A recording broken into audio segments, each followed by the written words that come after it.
Good morning and welcome to this regular council meeting. And I just want to acknowledge that we are holding this meeting on the traditional territories of the Coast Salish people, in particular the Qualicum First Nation. Thank you. First item is the agenda, and staff has requested or suggested some changes so that the addition of late item 7E, the permissive tax exemption, that's on a green sheet. And the addition of late item 9C, rescheduling the November 19th regular council meeting, and the ordering of the agenda that all staff reports would be introduced after correspondence. If council is okay with that? Yeah, thank you. So we'll start with the any other changes to the agenda. Councillor Harrison.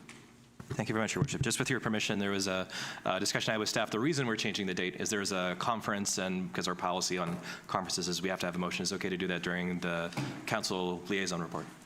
Thank you. Thank you. So any other changes to the agenda? Then the agenda is adopted as amended.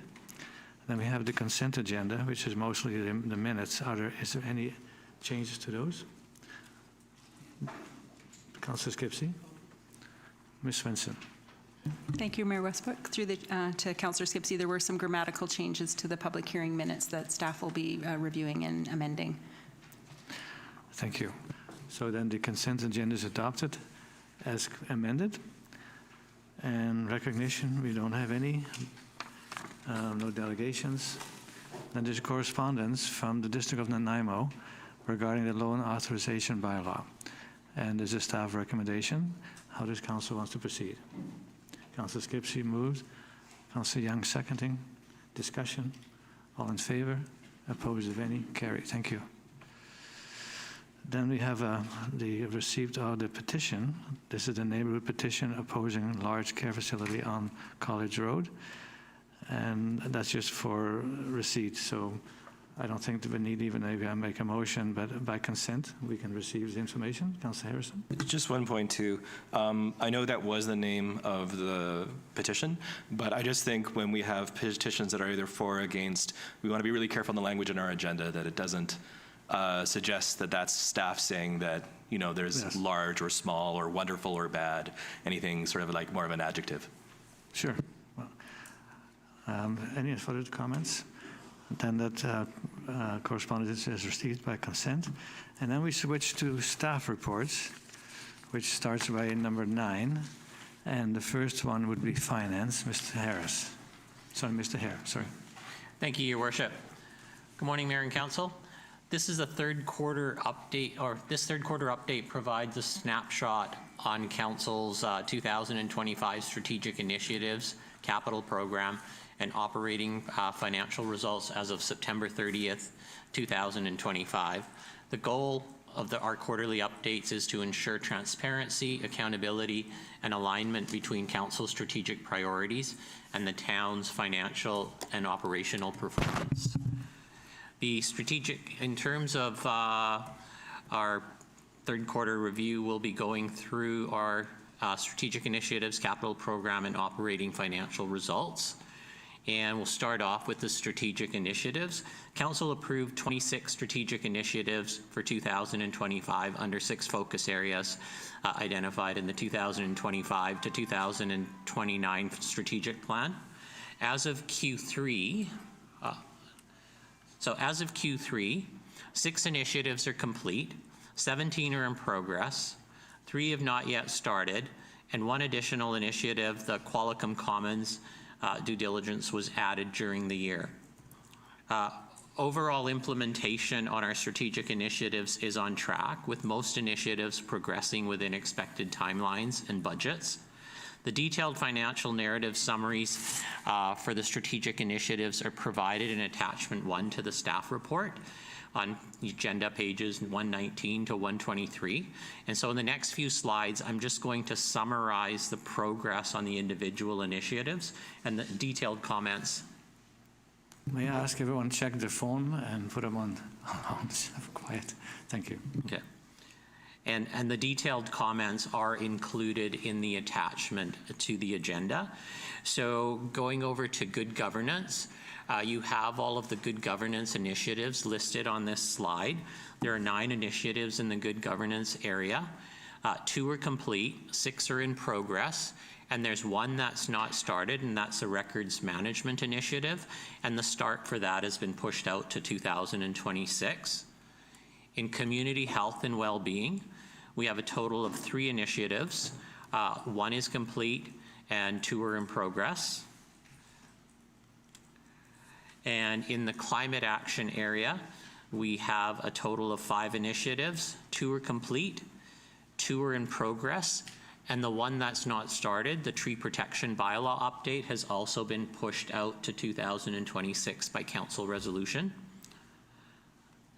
And in the housing focus area, we have 3 initiatives. All 3 are in progress. And I believe the start on the ways to achieve sustainable market housing has been delayed due to the implications of the Eaglecrest purchase. So that will be proceeding in Q4. And in our economic prosperity area, again, we have a total of 3 initiatives in 2025. 1 is complete, 1 is in progress, and the 1 that's not started, the wayfinding signage, is not anticipated to proceed in 2025, and the timing of that initiative will be deferred to the 2027 strategic planning session. And in terms of progressive infrastructure, a total of 4 initiatives in this focus area. 2 are complete and 2 are in progress. I'm going to move over to capital projects here. So the capital program progress, the 2025 capital program continues to proceed with significant investments in the town's infrastructure, replacing aging assets and delivering new community enhancements. So projects span over 7 categories, those being transportation, buildings and facilities, parks and trails, equipment and vehicles, airport, and the water and sewer infrastructure. Most projects are either completed or in progress and on track within budget, and some will extend into early 2026. Unspent funds for in-progress projects will be carried forward to 2026 as part of the year-end process, and unstarted projects will return to council reconsideration in the 2026 to 2030 financial plan budgeting process. After factoring out the 2 large airport projects and a drainage project, which are grant dependent and deferred to 2026, approximately 50% of the 25 capital budget has been expended. I would like to turn the remainder of this presentation over to our capital projects manager, Mr. Watson, who's going to review progress on the 2025 capital projects with you. Thank you, Mr. Hare. Mr. Watson. Thank you, Your Worship. So the first item on the capital list is the transportation and infrastructure projects. We had 5 in total for the year. 3 are completed and 2 are in progress. The first one I want to talk about is the paving project that we completed over on Beach Road between Fern Road and 2nd Avenue. We pulverized that road. We inserted some missing curb and gutter that was never installed in the first place. And we reshaped it and repaved it. So that was a $160,000 project, and it turned out quite well. I bring that forward because we want to think about next year and the year after for Primrose, what we want to do there if we want to spend money on a project like this where you give it a facelift from curb to curb, or if you go for the full meal deal and you go with your decorative trees and storm, etc. So just wanted to put that out there. There's a significant cost impact on going a different route than that. The next project is the community transportation plan project that we completed just recently. That's a new pedestrian crosswalk on Highway 19A at Hall Road. And this one's a little different than the others We invested in a little bit new technology. These ones are connected to solar-powered street lights. So when you press the crosswalk button, the solar-powered lights are triggered at the same time, and they're actually quite impressive. That was a $47,000 project. We are also getting ready to install a new speeder reader board on Highway 19A near Higson Road. And we also got some grant funding from a Spark grant for a new crosswalk, new solar-powered RFBs, the rectangular rapid flashing beacons, crossing Memorial Ave at on the south side of Harlech Road there, sort of from the Co-op gas station crossing the road. So those will have features for blind people on there as well. So it will say to you the yellow lights are flashing when you press the button, and people who are visually impaired will be able to tell which direction to head.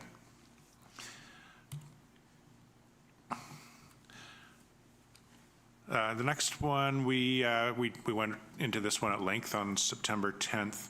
This is the Complete Streets project, the design. We did apply for a $4.1 million grant to construct.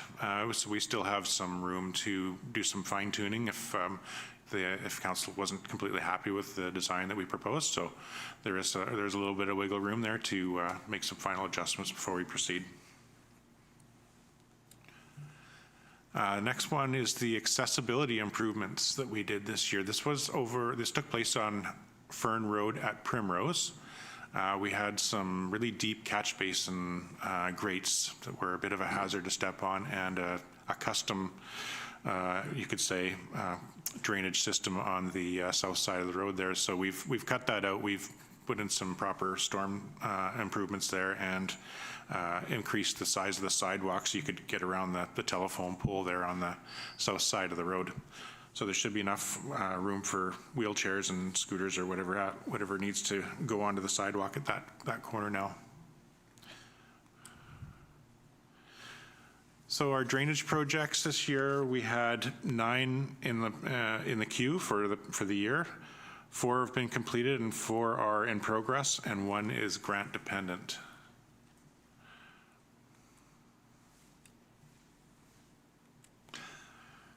So the big one that we've just completed, like a week ago, last Friday, was the Eaglecrest slope stabilization project. This was wrapped up earlier than anticipated. You can see the retaining wall on the lower side of the road there, up to 5 meters in height. It's about 70 meters in length. And on the right-hand photo there, you can see that it's a 7-meter wide road, so it's fairly wide. And we were quite pleased with how it turned out there. So we should have, and we also ended up with new PVC water main from top to bottom. So we eliminated some of our AC water main. And we did some storm improvements on the high side of the road. So we're not anticipating any more movement on that road for a very long time. The Bay Street Slope Stabilization Project was wrapped up last year, but we noticed over the course of the winter that we were experiencing some ice developing on the shoulder, as you can see in the left-hand picture there.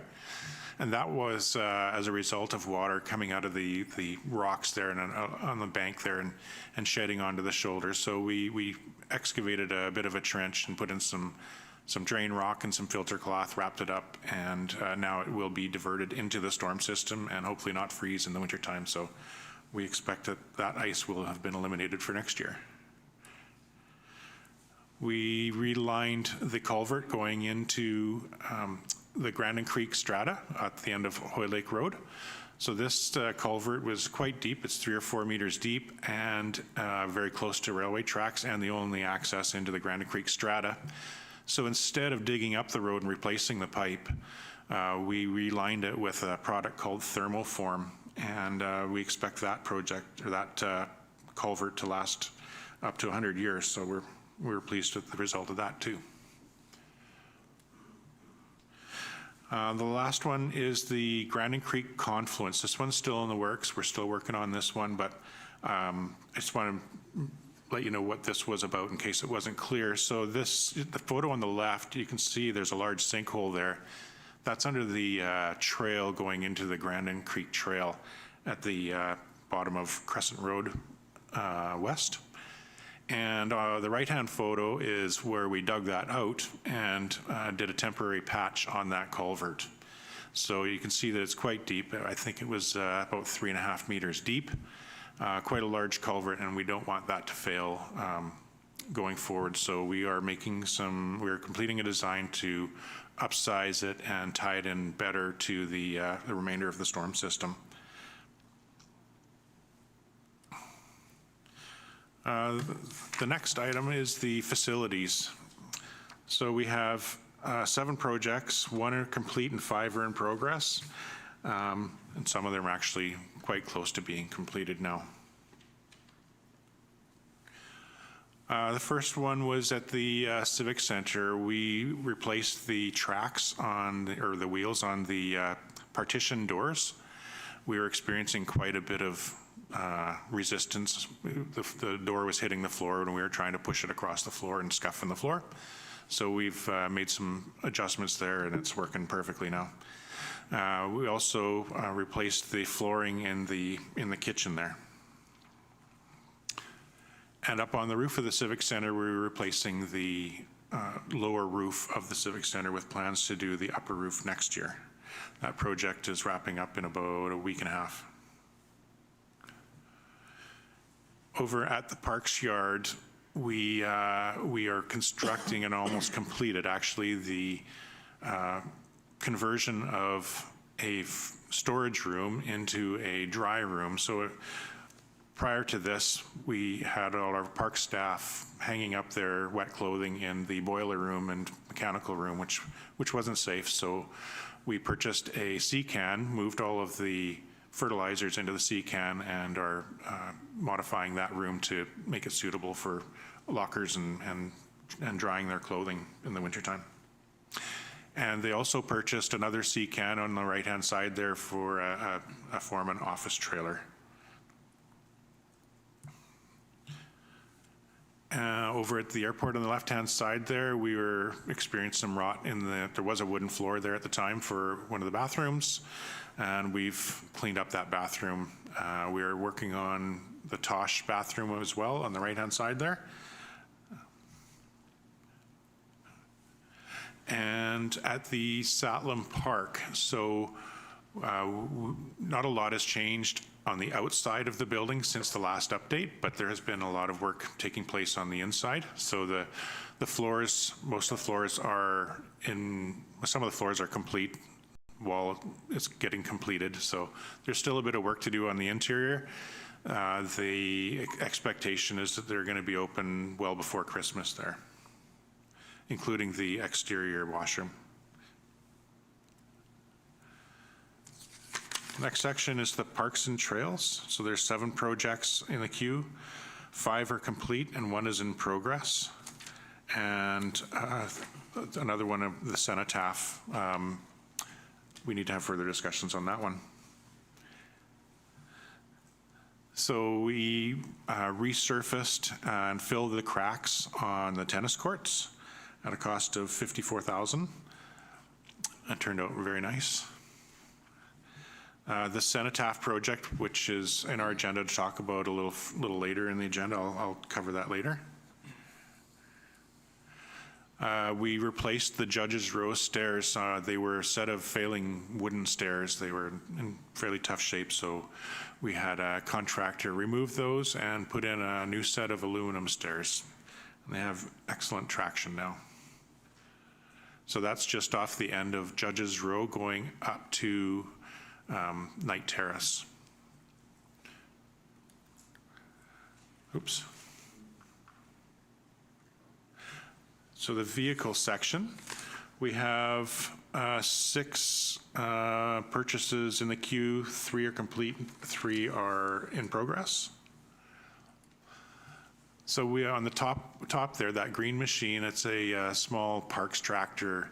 We traded in our older skid steer for this tractor, and this tractor came with multiple tools, multiple attachments. So it came with a broom attachment, a sickle blade, which is sort of like a scissor type of blade for doing hedges, and a bucket, as well as a sweeper. So, sorry, the boom mower for mowing in the trails and the parks. We also replaced 2 pickups with 2 electric Ford pickups there on the bottom. And on the right-hand side is a new paint sprayer. So we used that all summer to do parking lot lines and curbs and all of our painted markings that we have in the municipality. We elected to go with an electric version this year. We had received some positive feedback from others who had purchased one, and we're trying it out ourselves. Next one is the garbage trucks. So we currently own 2 older garbage trucks that look very much like that one on the top left, and we are replacing it with a single garbage truck. We'll sell those 2 off when the new one arrives. I think it's arriving around Christmas time. And on the bottom right there, our 2011 backhoe was up for replacement. They did some They went and looked at some current equipment. There's no electric ones on the market yet. There is one in development, it looks like. I can't get a price on it. But maybe by the time we want to replace this one here in 10 years, we'll have some different models on the market that are available. But in any case, we spent some money refurbishing this backhoe to allow it to continue working for the next, hopefully 10 years. On our Public Works fuel system, that is arriving the first week of November. The tank itself has been in the fabrication shop for the last couple of months, and we are expecting that project to only take about 2 weeks to complete. So we'll end up with a 15,000 liter diesel tank and a 5,000 liter gas tank. And the airport, so 2 of those were our grant projects. One was the airport runway pavement replacement and apron replacement, and the other one was the loader snow blower. The third project there is the washroom facility that I reviewed there a short time ago that was needed some refreshing there in our hangar. Water projects, we have 11 projects in the queue, 5 are complete, 6 are in progress. So we have on Iroquois Road between Hemsworth Road and Hall Road, the AC water main got replaced. That project is complete. Within the same contract, we also had the contractor replacing and is in the midst of replacing the one on Hemlock Street over in the Tree Streets here between First and Mill. They are about halfway through that project, so we'll eliminate about 370 meters of AC water main out of our inventory, which is great. We also replaced we have 9 wells total that we use to fill our reservoirs, and 2 of those pumps, 2 of the well pumps were about 45 years old and showing signs of wear. So we elected to replace those this year. One is complete and back online. The other one has been installed and is waiting for some electrical work to be wrapped up. So that's going to be another couple of weeks, and it'll be back online. That picture on the right is the crane that's required to pull those out of the buildings. There's a skylight that allows you to drop the crane down through the roof and pull the pump out of the ground, which is quite impressive to see. The ball field irrigation pump. So Public Works was heavily involved in this installation. They did a really good job. We have that, what it is a booster pump that provides additional water pressure to the upper ball fields. And that photo was taken there earlier this summer when we completed the skate park there on the left. And you can see all the dry patches there. And that was before the booster pump was implemented. And since then, those dry patches have gone, and the coverage for the water has been dramatically improved. So we're really happy with that. The Little Qualicum erosion protection project. So you may recall, if you've been to the council meetings before, we were experiencing some erosion along the riverbank adjacent to our well field down at the river wells. And that picture there the picture there shows a tree that has crossed the river there. It fell over sometime in maybe last spring. What we were experiencing there is the erosion is undermining all the trees, and they're falling over, and in the wintertime they're drifting out to sea. So just as a matter of fact, late last night I received the final design for the restoration of this particular 75 meters of riverbank. For what they'll do is, the plan is to implement these rock groins, which will slow the water down along the river edge, and make sure the fast-moving water is out in the middle of the channel and not against the fragile bank there. So we did apply for a grant for that project a couple of months ago. We haven't heard back yet, but hopefully we can proceed in repairing this before we have further problems with our river well field in the next year or two. And the SCADA assessment. So SCADA is the hardware and software package that we use to monitor and control all of our water system. What that means is we have reservoirs there that have sensors in them to indicate what the water level is in each reservoir, and as it gets down, it triggers pumps to come on and replenish itself. So it's all looped together. It controls itself very well. But it's also vulnerable to cybersecurity issues if we're not careful. So we did an assessment. We hired a consultant who does this for a living to do an assessment on our system, and found a couple minor defects that we are working through right now to resolve. Stormwater master plans and the water master plan continue to be documented. The engineers will focus their attention on it this summer this winter while the projects are wrapping up. They'll have some more time to focus on that. So those are expected to be showing up first quarter of next year. And the only project I haven't quite got off the ground yet is the sanitary sewer trunk metering program. So stay tuned on that one. That's it. Thank you. Thank you, Mr. Watson. Now we can see our tax dollars at work, and that's a lot of projects. I'm impressed how many you got on the go and how many you've completed already. Thank you for your work. Any questions about these projects?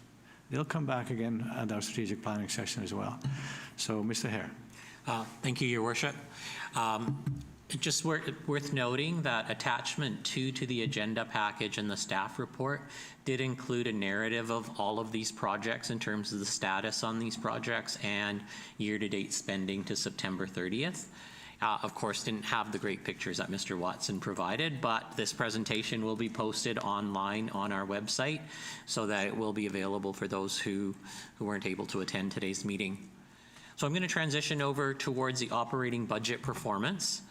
Attachment 3 to the agenda package includes a full breakdown of year-to-date revenues and expenditures to September 30th by major revenue and expense category.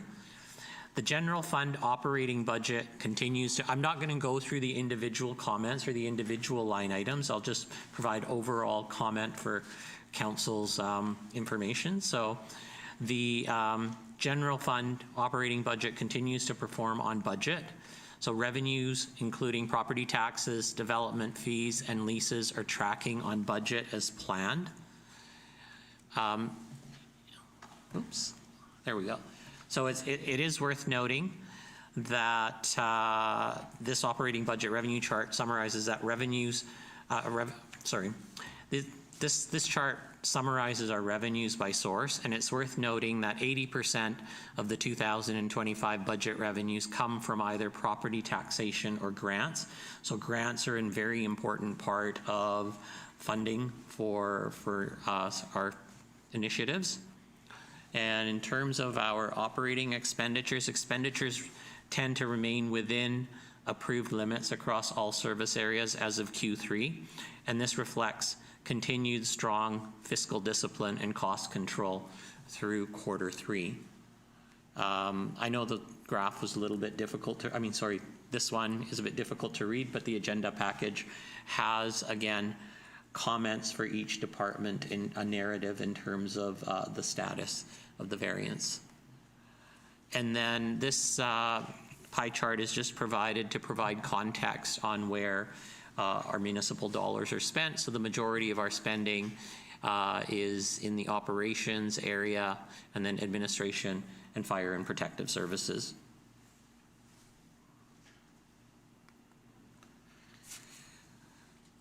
And I am going to transition over to the water and sewer utility funds operating reports. Both the water and sewer utilities funds operate as standalone funds. So that means that the expenditures of each fund are funded through user fees and parcel taxes collected within those funds.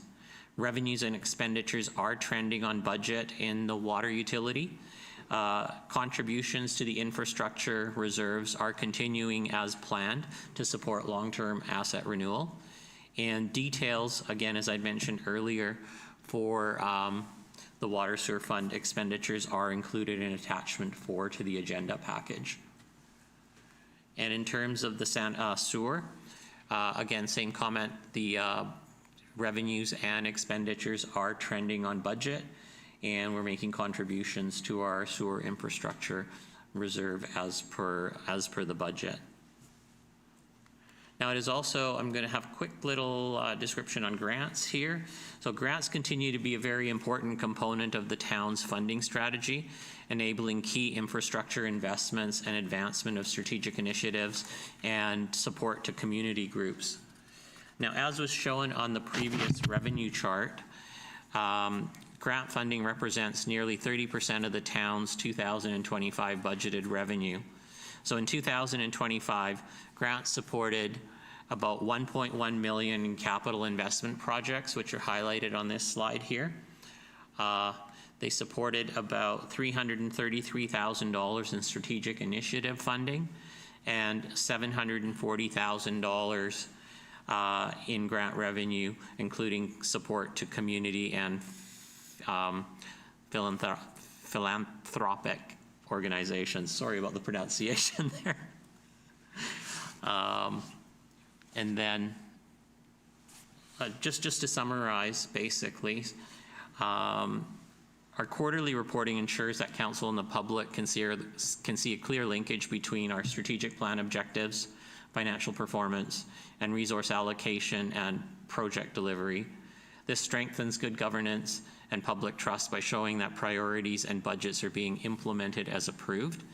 And in summary, the Q3 results show steady progress on strategic and capital objectives, stable financial position across operating and utility budgets, and a continued focus on accountability and transparency. Staff will continue to monitor progress through Q4 and carry forward key capital items into the 2026 to 2030 financial plan for discussions. And over to you, Your Worship. Thank you, Mr. Hare. That's a lot of information. Councillor Harrison. Yeah, so thank you very much for the report. We did get a detailed breakdown of the grants we were successful with, but the grants we weren't successful is roughly 7 times larger than the grants we were successful with. Would it be possible at some point to get a brief listing of some of the grants we weren't successful with and some of the projects, which I'm assuming are delayed as a result of not receiving the grant? Certainly, we can provide that in the future, but just for your information today, I mean, 2 of the significant projects, I wouldn't say we weren't successful, but the grants were not awarded in 2025, and so we reapplied for those grants in 2026, those being the airport grants that Mr. Watson had spoken about earlier. And thank you very much. But we will provide a report on that as well. And for the public's benefit too, it's a hard year for the provincial and federal governments, so it's not that we're uniquely in a position of not getting every grant. It's something I think a lot of local governments are going to be struggling with for a few years. Thank you. Anyone else? Please proceed with the next item, and I think you're also going to present the financial plan amendments. Worship, just give me a quick sec to transition over.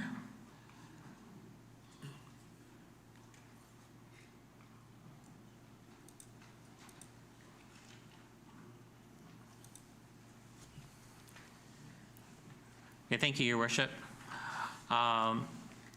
This report brings forward a financial plan amendment bylaw 908.01/2025, which updates the town's 5-year financial plan to reflect council decisions that were made since the original plan was adopted in March 2025. The amendment ensures compliance with the community charter and reinforces our commitment to transparent and accountable financial management. Generally speaking, the financial plan amendment here is a technical exercise, as all of the items, with the exception of 4, which I'll speak about, have already been approved by council resolution. And I have requested in the report council resolutions for 4 items which have not yet been approved by council resolution, and I'll speak to them throughout this presentation. So again, the purpose of our amendment is essentially to ensure that all significant budget changes are formally incorporated into our adopted financial plan. So this amendment consolidates all of the approved adjustments so that the bylaw accurately reflects council's financial direction for 2025 to 29. And in terms of the key amendments that are proposed in the first 4 recommendations to the report, there's a heritage forest cedar rail fence. So the budget was the proposal is to increase the budget from $15,000 to $25,000, as was recommended by the Heritage Forest Committee. And we intend on funding that $10,000 from the additional $10,000 to bring the budget up to $25,000 from accumulated surplus to be repaid from the Heritage Reserve Fund when funds are available in that reserve fund. We're also proposing to add $125,000 to cover due diligence costs associated with the proposed Eaglecrest golf course acquisition, and that would be consultant fees, legal costs, engineering, and public engagement expenses. We're also proposing to include an additional $200,000 for servicing costs related to town-owned lands that form part of the land sales funding strategy for Eaglecrest. So, and I'll just very quickly recap the items that have already been approved by council resolution. So there's Qualicum Commons maintenance. We're allocating $590,000 from the community amenity contribution that was received through the Eaglecrest Drive rezoning to address potential issues with building maintenance needs at the Qualicum Commons. There are several capital projects that have been deferred to 2026. For example, the Village Way, CS Pike, Public Works, Security Gate, Airport paving, loader, snow blower to align staff capacity and availability of funding.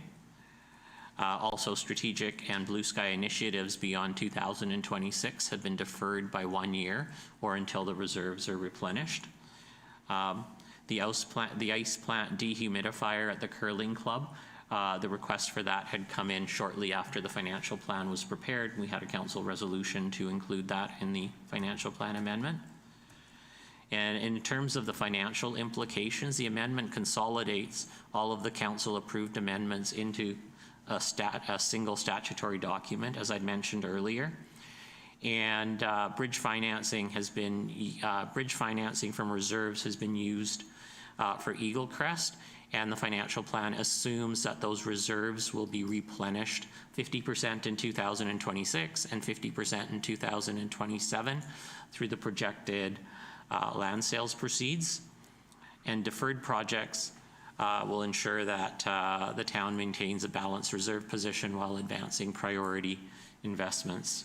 So the recommendation is that council authorize staff by council resolution to include budget provisions for funding required for the split cedar rail fencing in Heritage Forest, covering consultant costs for the public open houses, due diligence, legal fees, and engineering studies for Eaglecrest and golf course acquisition, servicing costs associated with a land strategy to be used as a funding source for the Eagle Course acquisition and repayment of reserve balances.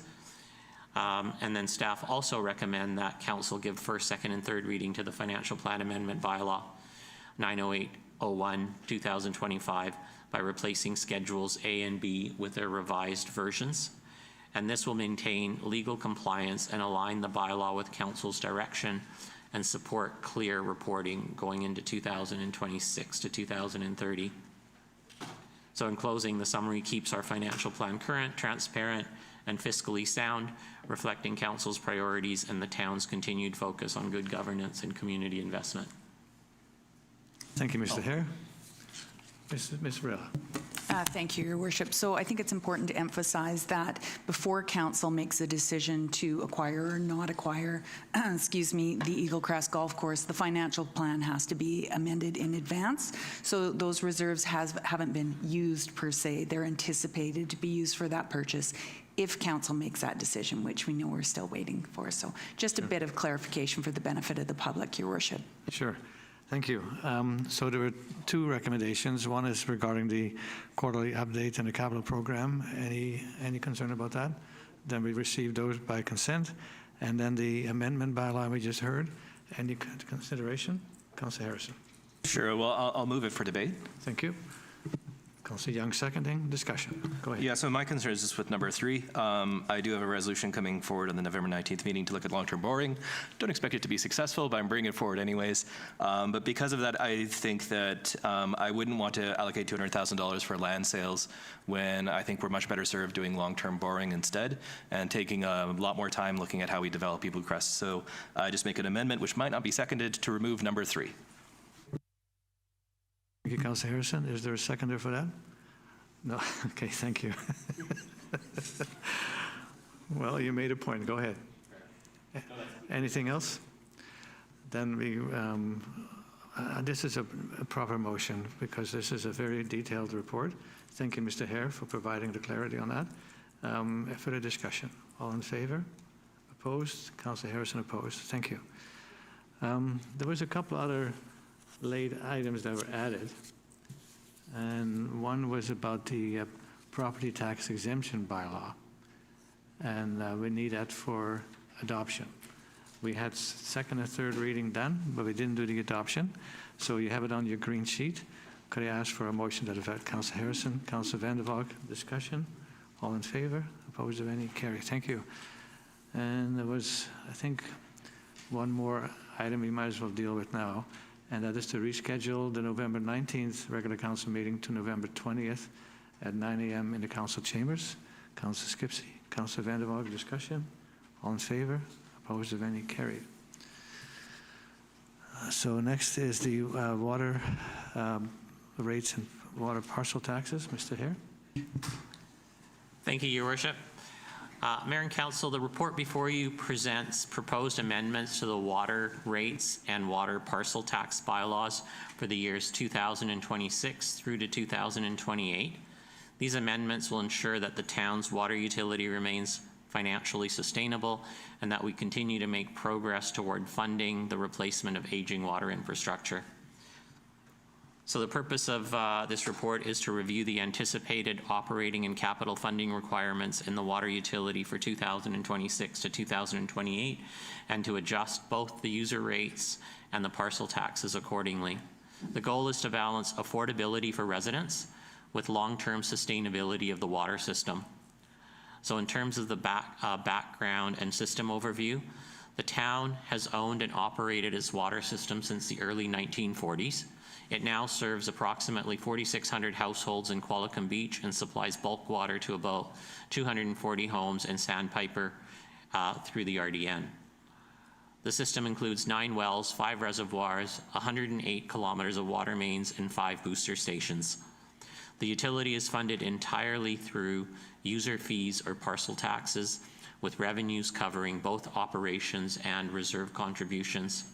So to provide you with a little bit of financial context, in 2024, total water revenues were about $2.95 million, of which $1.8 million funded operations and about $1.5 million was contributed to the water infrastructure reserve. Testing of the town's 28.5 kilometers of asbestos cement or AC water pipe confirmed that it will need replacement within the next 10 to 20 years. So the current annual contribution to the reserves, as I mentioned, is about $1.1 million. That only covers about half of that requirement. So the proposed water rate adjustments for 2026 to 28, essentially water rates have not increased since October 2022. The proposed rate structure maintains the inclining block system to encourage conservation and fairness. So higher consumption means you would have a little higher unit cost. And what that means is that basically the first 15 meters of cubic water are charged at a flat rate, and then that rate goes up for the next 15 meters, and then over 30 meters, the rate goes up again. So rate increases in the neighborhood of about 7 to 10% a year are proposed for level 1, 2, and 3. And the which would actually see the average household's water bill increase by about $26 in 2026, $21 in 2027, and $23 in 2028. In addition, the proposed water parcel tax adjustments, the current water parcel tax is about $260 per property that can attach to the water system, and that parcel tax generates about $1.2 million annually, which mostly goes to the infrastructure reserve. And so to address this funding gap, where I had mentioned earlier, we're putting about $1.1 million, we need about $2.2 million to replace our water infrastructure. We're proposing a $20 increase per year to the parcel tax, which is the same as what we had in the previous bylaw. So that would mean that the parcel tax for 2026 would go from $260 to $280, and then in 2027 it would go to $300, and in 2028 it would go to $320. This gradual approach balances ratepayer impact with sustainable funding for asset renewal. In terms of the combined financial impact, with these adjustments, the total annual revenue is projected to grow from about $3.1 million in 2025 to about $4 million in 2028. The annual contributions to the water infrastructure reserve would go up from about the $1.18 million in 2025 to $1.8 million in 2028, moving closer to the $2 million target. In terms of future consideration, staff are recommending reviewing options for a water infrastructure fee in 2026. This would link infrastructure replacement costs more directly with water use and further promote equity among high consumption users. And we'll come back to council with a report on those options in 2026. So currently, within this report, staff are recommending that council give first and second readings to the following bylaws: the Water Works Rate and Regulation Amendment Bylaw number 753 2001 2025, and the Water Parcel Tax Amendment Bylaw 493.04 2025. And that council directs staff to report back in 2026 on options for introducing a water infrastructure charge. So in closing, these proposed adjustments represent a measured and responsible step toward addressing the town's long-term infrastructure funding gap, and they promote conservation, equity, and financial sustainability while ensuring that the water system continues to serve the community safely and reliably for decades to come. Thank you, Mr. Hare. A very detailed report, and those are the essentials that the town provides. Water is one of the biggest one. And I think it might be good to know for folks that we're selling a cubic meter of water, which is, in my opinion, the best anywhere, for the same price as a small bottle of water in the grocery store. Council, any questions? Just also too, for the benefit of citizens, it's not just the mayor saying we have great water. We won an award for the best water on the island last year, I think, tied with the Metro, was it regional district of the Capital Regional District? It is excellent quality, and I know the inflationary amount this year is a bit high, but the cost for infrastructure is accelerating much faster than CPI. So when folks look at inflation and see how much some of those rates are going up, that's just how much it costs to replace it these days, unfortunately. Thank you, Councillor Harrison. Further comments? Then there's a staff recommendation, includes 5 points. Can I have a motion to that effect? Councillor Skipsey, Councillor Van der Valk. Discussion? All in favor? Opposed, if any? Carried. Thank you. Sewer parcel tax. Mr. Hare. Thank you again, Your Worship and Council. So the purpose of this report is to present the proposed sewer parcel tax bylaw amendment for the years 2026 through to 2028 to ensure that the town's sanitary sewer utility remains financially sustainable and prepared for future infrastructure renewal needs. So this bylaw proposes a modest annual adjustment to the sewer parcel tax to maintain sufficient revenue for long-term infrastructure replacement.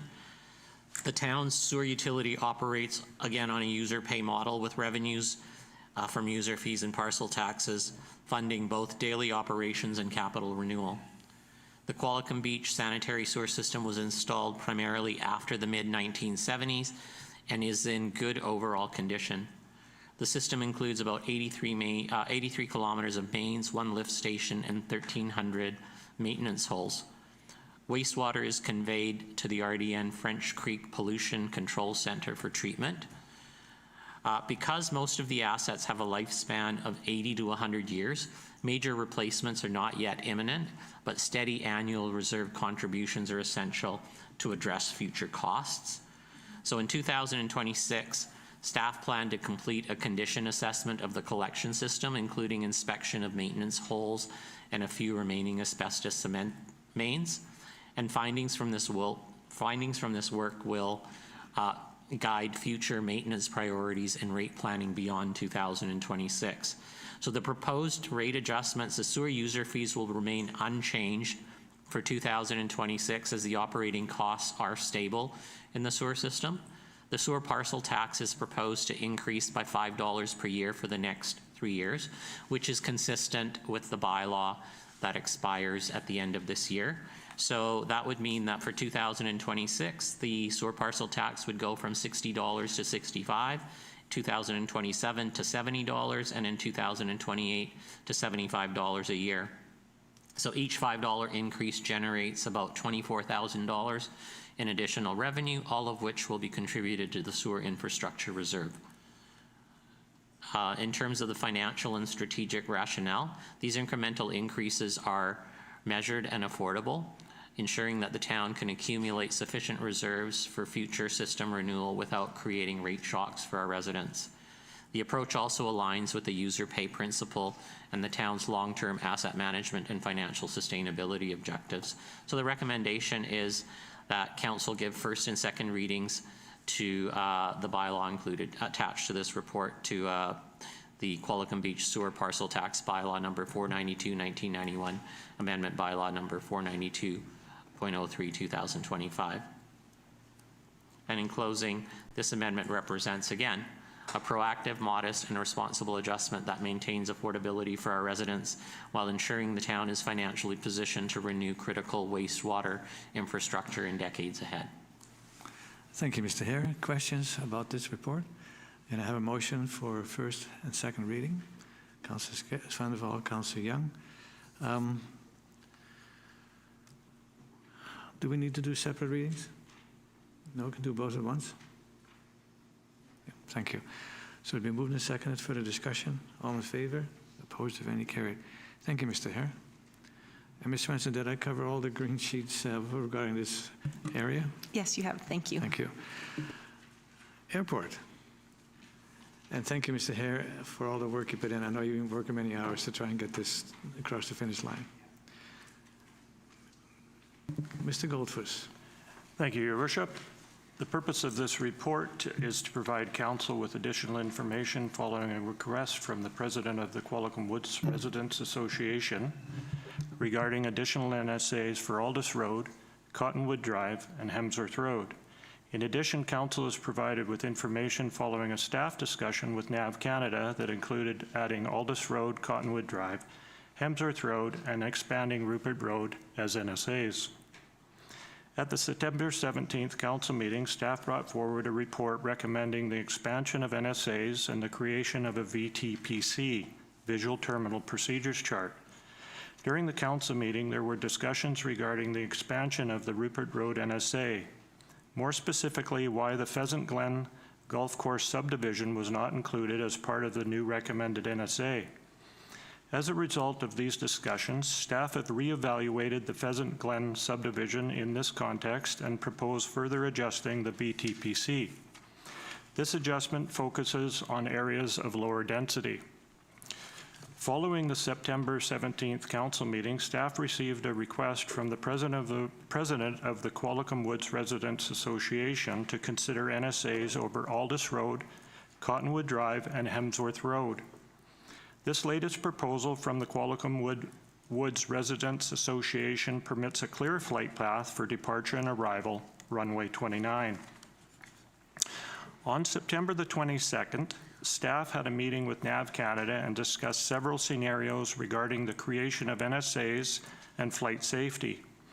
It was determined that if a clear flight path was maintained for runway 29, departure and approach, then an NSA over the areas of Aldous Road, Cottonwood Drive, and Hemsworth Road would be viable.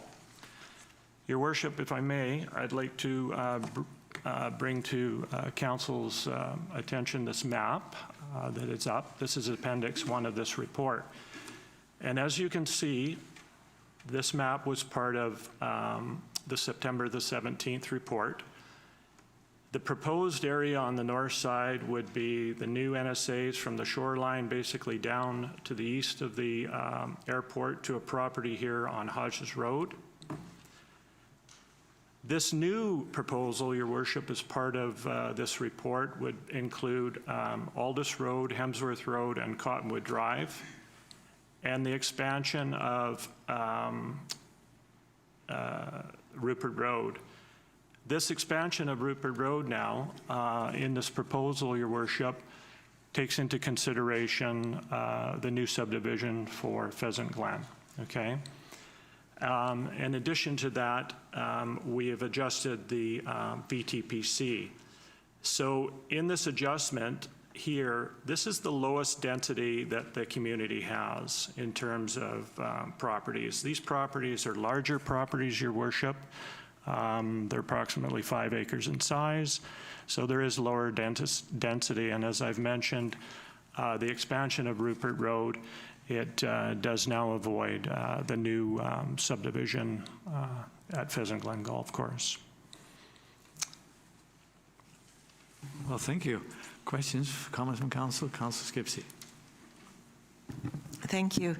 As the liaison for the Qualicum Woods Residents Association, I've received a number of questions, and I'm wondering if I could just ask the airport manager about whether or not the noise-sensitive areas could also be used as a noise abatement procedure. Thank you, Your Worship. Through the chair to Councillor Skipsey.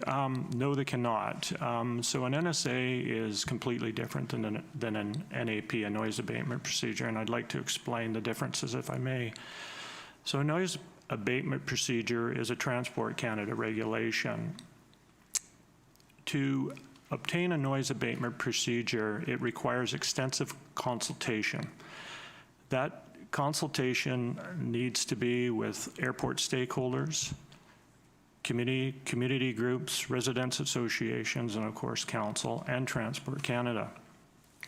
Because it is a regulation, it is treated completely different. So for an example, Council cannot arbitrarily create an NAP, a noise abatement procedure. However, today the proposal, Council can and is in a position to create an NSA, and that is the difference, right? So an NSA is actually a governance decision of Council, but an NAP is a Transport Canada decision because it becomes a regulation. There seems to be some confusion with some community members that the two are combined, and I need to be clear that they are not. They are absolutely, unequivocally different, okay? So I hope that answers your question. It does, thank you. And I did want to take this opportunity to also ask if we had heard anything from Transport Canada in Ottawa. We had a list of questions that we were looking for responses on, and I just wondered if there were any updates on that. Thank you, Your Worship. Through the Chair to Councillor Skipsey, we have recently received an email that they are not treating it as time sensitive. We will be discussing that further as staff, and we'll be coming back to Council with a report. And just one last question. So I believe circuit training and our ability to restrict times of day or days was part of that question to Transport Canada. So one question came up that was, would we be able to ask NAV Canada, seeing as we seem to be getting responses from them about our ability to limit circuit training? Thank you, Your Worship. Through the Chair to Councillor Skipsey. So NAV Canada functions somewhat differently than Transport Canada. So those are Transport Canada questions. NAV Canada is a contractor to Transport Canada, and their role is different in the fact that NAV Canada is not involved and they have no authority on regulation. It's a Transport Canada function. Thank you. That helps clarify. Thank you very much. Thank you.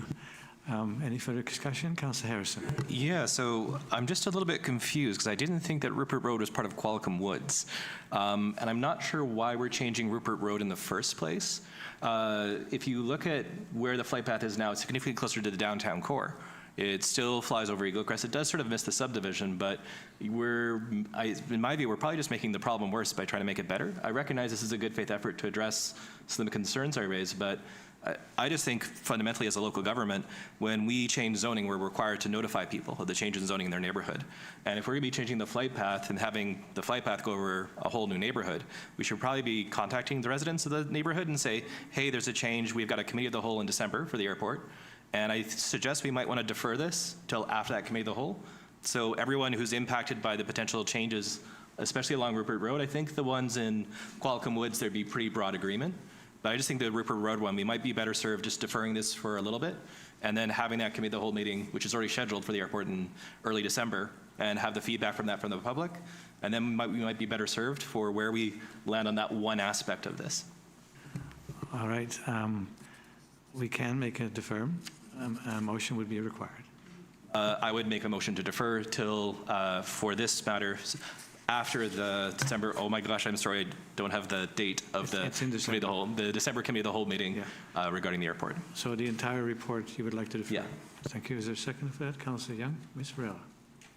Your Worship, I'm just wondering if we could refer to the airport manager to see if he has any concerns. Mr. Goldfuss.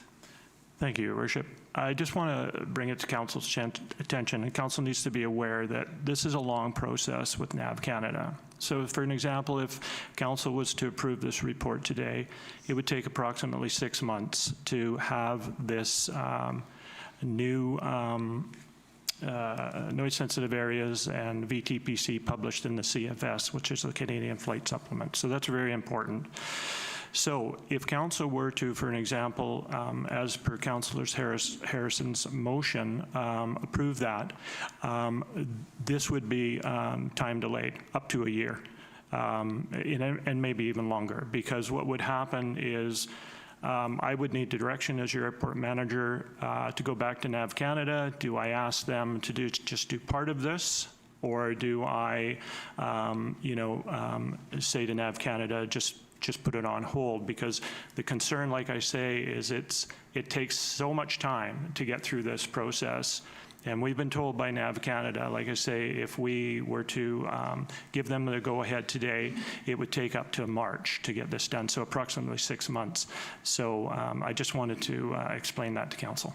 Thank you. Ms. Varela.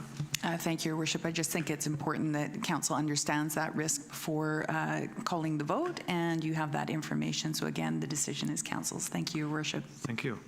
Councillor Harrison. Well, if it's going to take forever anyways, I don't think the delay is that long.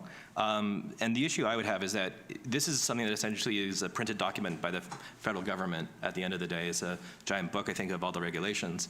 And if we get them to print something and then a couple months later say, oh, wait, that's a mistake. We did some community consultation, and now that we did that consultation, we actually want to move it to this location, whatever that location is. What would be the timeline for them to issue the second printing to correct it, right? So that's just why I think in terms of process, we're kind of putting the cart ahead of the horse, where we're doing the change first, and then we're going to ask the community, do you like the change? And we've done that once or twice at the airport, and we've had to make changes afterwards. I just think it's better procedurally, like, let's actually talk to everyone who's going to be impacted by this, because there's probably going to be some debate. After that meeting, I phoned up the owner of the Eaglecrest not the Eaglecrest, the Pheasant Glen Golf Course, later in the agenda. And he was completely unaware of the change. And no one had reached out to him, no one had told him that change was coming. And this is one of the main economic drivers in our community. There's not a lot that we have. So I believe we should do the consultation first, but this is a motion to defer, and we can vote on that deferral or not. Thank you. And I want to thank staff for the report and also for drawing attention to the risk if we delay. But that's the motion we're dealing with, to defer this to the December Committee of the Whole Airport meeting. Further discussion. Councillor Van der Valk. Thank you. I think we're going to keep running into this exact problem, because anytime you change something, then something else is affected. So I don't know that we're ever going to get to a point where everybody is happy and there's no planes flying over anybody unless we no longer have an airport. So it's difficult. I mean, I can see the different groups have different opinions about where it should be and where it shouldn't be, but we do need to make a decision at some point to go ahead with this. And I would prefer that we make a decision rather than continuing to defer it and things just get moved over and over and over. So that's my opinion. Anyone, any further discussion? I am concerned that if we make the decision today and then have to change it again in December, which is only a couple of months away. So I tend to agree with Councillor Harrison that if we didn't tell everybody what we're about to do, a couple of months delay, in my opinion, and I understand your concern about the longer delay after that, but it doesn't look good when we make a decision and then in 2 months may have to make an amendment to that decision. So I'll support the motion to defer. Further discussion. Oh, Councillor Skipsey. I won't be supporting the motion to defer. I think that actually the route is not that much different from what it was previously. We asked people in our Good Neighbor program to turn to the south when it's safe to do so. It moves it slightly from this part of the golf course to that part of the golf course, but really it's not that much different. So I won't be supporting the motion to defer. Thank you. Councillor Young. Are you ready for the question? All in favor for deferment? Opposed? Councillor Skipsey, Councillor Van der Valk. Motion to defer passes. Thank you.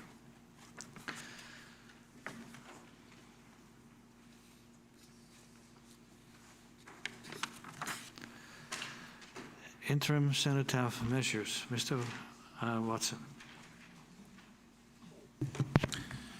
Thank you, Worship. Yes, the Cenotaph has been a bit of a moving target over the last few months. Sorry, can I ask for quiet, please? If you want to have a discussion, go in the lobby. Thank you.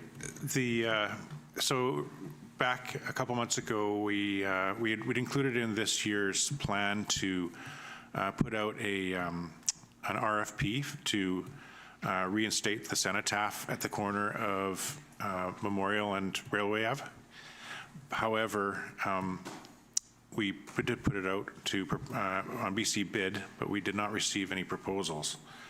So we took it back to council, suggested that we re-erect the flagpole and the Cenotaph monument, as well as the boulder at that location, and that was approved. However, when I went to meet with the... Mr. Watson, just a moment. Mr. Goldfuss, thank you for your report, and there's nothing against your report. It's just that we felt that we should have the other meeting in December 1st. Thank you. Okay. Thank you. Ms. Varela. Thank you, Worship. So the airport manager had asked me at the start of the meeting, he has a time-sensitive matter right behind his presentation. So I did give him permission to leave the meeting early. I should have clarified that. My apologies. And I didn't want people to think that because he didn't get the motion passed, that he's taking his marbles and going home. So. Mr. Watson. Okay, thanks. After the meeting, I approached the representatives from the Legion and asked to meet on site to decide where we wanted to put the flagpole. And they asked us if we could hold that thought until we actually have a final plan. So we left it at that for a week or two. And then last week, there was a contractor who wasn't aware of the project being posted on BC bid that came forward to the Legion and said, hey, I'm interested in giving you a proposal. So we did meet on site last Friday, and we're waiting for a proposal from him. So it's not going to be ready for this year, obviously, but we'll bring that, if it's something we can bring forward to council at a future date. Once the plan is developed, then that's what the plan would be. Thank you, Mr. Watson. And I think there's also lots of support from the Legion to make this happen. Thanks. There's no motion required on that. Corporate Services, Ms. Svensson. Thank you, Mayor Westbrook. So on page 155 of your agenda is the staff report reviewing of council size prior to the 2026 general local election. So the purpose of the report is to review this classification of town. The policy states that it must be reviewed within 1 year of the local election. And so the report is there before council with a staff recommendation. Thank you. Discussion? Well, most of staff's recommendation, both items, both pieces. Councillor Van der Wagen is seconding. Discussion. All in favor? Oh, Mr. Harrison, go ahead. Councillor Harrison, go ahead. And I did actually do a deep dive to see if you get more money if you're a city instead of a town. I couldn't find any evidence, so I don't see any reason to change. No. No, the city of Qualicum Beach doesn't sound right. I would have preferred if we kept the village, but anyway, this has been moved and seconded. Further discussion. All in favor? Opposed, if any, carried. Council committee meeting and calendar. Ms. Svensson. Thank you, Mayor Westbrook. Again, in your package, following that report is the proposed 2026 meeting schedule for regular, special, and committee of the whole meetings that we will post on the website and advertise in the newspaper for the 2026 schedule. Thank you. And I think the election is on the 17th of October. Correct, and we've recommended no council meetings after September 23rd. Thank you. So what is council's wish? Councillor Harrison? The staff recommendation, please. And Councillor Van der Wagen seconding. Discussion? All in favor? Opposed, if any, carried. Planning and community development, and this item is to start with College Road. Mr. Sales. Yes, thank you, Mayor Westbrook. I do have a few slides, if that could be pulled up. While that's coming up, oh, okay, I'm going to need to flip through. The order was changed, so everyone close their eyes. Here we go. Okay, thank you. So this item on the agenda is a zoning official community plan amendment and development permit application for 431 College Road. This is a property on College Road. It was originally a larger parcel, but a portion was developed as a multi-residential complex approximately 15 years ago. So the proposal is to amend the zoning and official community plan designation to permit a care facility on this site. So I'm going to walk you through a few perspective renderings of it so you understand the overall approach and design of the project. I'm also just going to highlight some changes since the last time that council saw this in a committee of the whole meeting. So it's a little bit small on your screen up there, but it is in the council package as well. So just to summarize though, this version on the left here, this is what was previously proposed, and it was considered by council in the Committee of the Whole meeting in July. At that time, the proposal was 1 story taller and had 141 care beds. The proposal now includes 125 care beds. The height of the building has been reduced by 1 story, and there's been some other more minor reconfigurations which are noted in your package. So at the Committee of the Whole meeting, Council expressed concern about parking and height. The reduction in beds is a benefit from the perspective of parking. The reduction of height reflects the comments received at that meeting.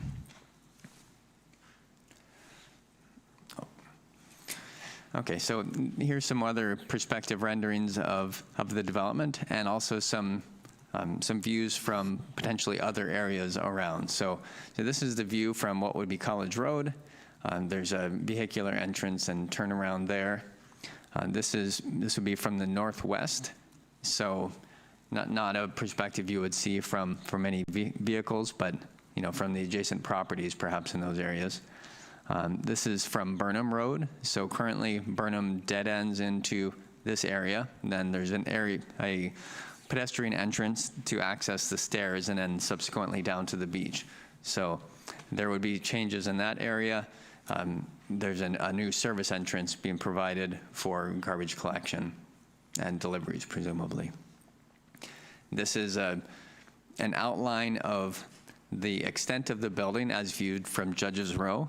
Now, I would note that the trees in between Judges Row and that area up there are on town-owned land, so I don't think there can be any assumptions at this point that the building would be visible or not. That would depend on future council decision-making as to whether those trees were allowed to be pruned.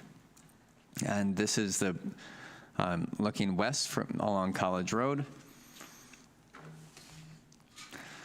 I would note there was some last-minute information received that I did want to pass on to council. So late yesterday, town staff received a petition in favor of this development. It had 339 signatures. The town staff have not had time to analyze that. I think it's important for council to receive this information. That there has previously been a petition opposed to the development, which council has received, and I believe it was in the package today. Once again, detailed analysis of either petition has not been done by staff. I just want to make sure that information is on the table. So the recommendation before council today is that the bylaws under consideration, so that's the zoning amendment bylaw and the official community plan amendment bylaw, both be given first reading. So that this indicates that there is it's the first step in the direction of approval, but it is not approval. It just indicates that council is willing to consider this. And then the third recommendation here would be that this application and the design be referred to the Advisory Planning Commission for comment.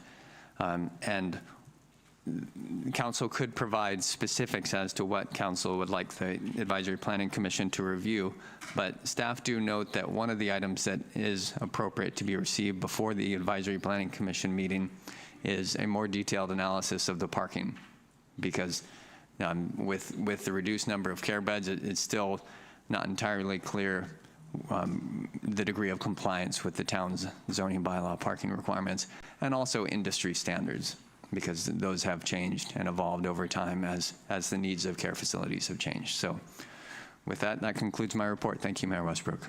Thank you, Mr. Sales. Councillor Van der Valk. Thank you.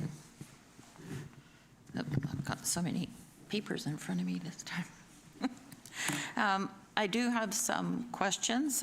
I would like to say that I do appreciate the fact that the proponents have reduced the height of the buildings by a story, but I think that the building is still very massive and definitely is imposing on the surrounding neighborhood. I tried to find a copy of the plan that was approved in, I'm not sure, 2021, and around there, before these owners purchased. and to see if there was a way that the size could be dealt with in a more reasonable way. And in that proposal, I believe there were 3 separate buildings and a lot of green space surrounding each of those 3 buildings. And I can't recall if they were to be 3 stories or 4 stories, but I'm assuming 3. So that might be something that could be done, but above and beyond the size of the building and the layout of the building and the floor plans of the building, I do really question the use of this property for this purpose. And last time when we had a presentation by the proponents, they talked about a couple of projects that they had specifically in Vancouver. One was the Point Grey private hospital, and the other was Casamia. And it's just, if you look at those locations, the Point Grey private hospital is in a very busy area. It's on Cornwall, right around Kitts Beach, and there's lots of things happening, lots of activity happening, and it is, they have more commercial spaces further down on Cornwall. So it's not really comparable to this neighborhood, which is a small, quiet residential neighborhood. And then in the case of Casamia, which is on close to Kerrisdale, I guess you would call it Kerrisdale, but it's on Marine Drive, which is a very busy road that a lot of traffic is traveling along. So I think that those comparables, they may be better area, they may have been better areas initially for something like this to go in, but I just think this is really too imposing on this neighborhood. And I have a big concern about the delivery trucks that are coming in, and that they're proposed to come in off of Hemsworth, which is a small street. And in the report on page 217, it says there are no new driveways onto the property, but I would consider entering off of Hemsworth into the site. To me, that's a new driveway. And I'm not quite clear on how big trucks are supposed to go in, and they have to go in and back out and go back in. So there would be a lot of traffic. There would be also the parking for the staff. And on page 214 of the agenda, it says that the Gardens has 130 units and 60 staff. And the proposal here has 125 units, but there are only 33 staff. So I'm not quite clear on the discrepancy there. To my mind, if you calculate it out, 130 with 60 staff, 125, there should be about 58 staff. So I'm not clear on that. It might have to do with the kind of use that's there, but that's a big question. And again, in terms of activity and noise and traffic, when the shifts are changing, there's going to be that shift changing with that shift, and everybody's got to be around on the site at a certain time or around the site. So I have very large concerns about that. I do appreciate the fact that we, as Mr. Sales mentioned, we have received, council has received the petition in favor of the project. But I do note that many of the signatories are from either outside the neighborhood or, in fact, outside of Qualicum Beach. So there's several that are from Parksville and other areas. So I strongly feel that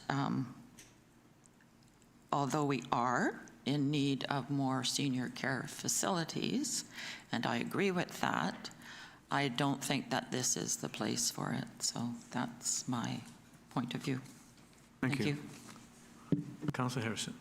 Yeah, well, I turn back to the old line from Winston Churchill that we shouldn't let the perfect be the enemy of the good. This is not a 100% slam dunk project. It has some genuine concerns. Some of the traffic concerns I think are reasonable, but just to put it in context, I live in an apartment building on Schley, which is off of Arbutus. So it's a relatively small street off of Arbutus. It's right around where the park starts on the right, and you just take the left instead. And we have to have garbage truck come in for pickup of the garbage because it's, 2 apartment buildings. It's about 40, 50 units in total. It's a relatively small residential street. It's not a problem. No one's really said anything. I think it was mentioned when we had that sort of public, it's not a public hearing, but the public discussion when it was first brought forward. They mentioned the number of times there'd be service vehicles coming in. I can't recall the exact number off the top of my head. I do apologize. But I think the idea that it's automatically a priority problem is a mistake. I do think that there needs to be a traffic study to look at any potential conflicts. I've also received some correspondence from the strata next door that they have several concerns, and I'm hoping to be able to talk to them about, get a little bit more meat on the bones of what their concerns are, not just sort of a list of the concerns. But I think this warrants first reading and then a little bit of a pause. Definitely going to the APC, definitely getting more information, a few more reports. I do want to see that, an actual honest-to-God traffic study. And I think also, too, when we're looking at this building, the closest analog is the gardens. I think it's roughly the same size in terms of the number of units of what's proposed with the changed design and what we currently have.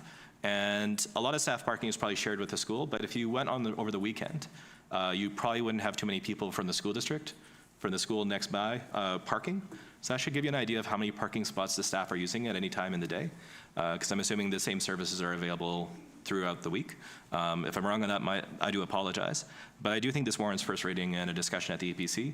I wouldn't be comfortable doing anything like second reading anytime soon, but I think first reading is reasonable. Thank you. Councillor Skipsey. Thank you. Well, we did receive quite a few letters of support for this proposal, and I don't disagree that we need more care beds for seniors. Having gone through the system with both my father and my mother-in-law, I know how difficult it is, and especially in difficult and trying times, trying to make the system work is almost impossible. But I don't think that this is the right location. And maybe if there weren't constraints on the property already because of the original proposal, what was approved, the parking and everything else, that maybe there could be a way maybe to make it work. But I don't think that having the commercial access the way it's proposed, and I don't think it's fair to compare a small residential building with what will be a fairly large institutional building. It's not quite the same.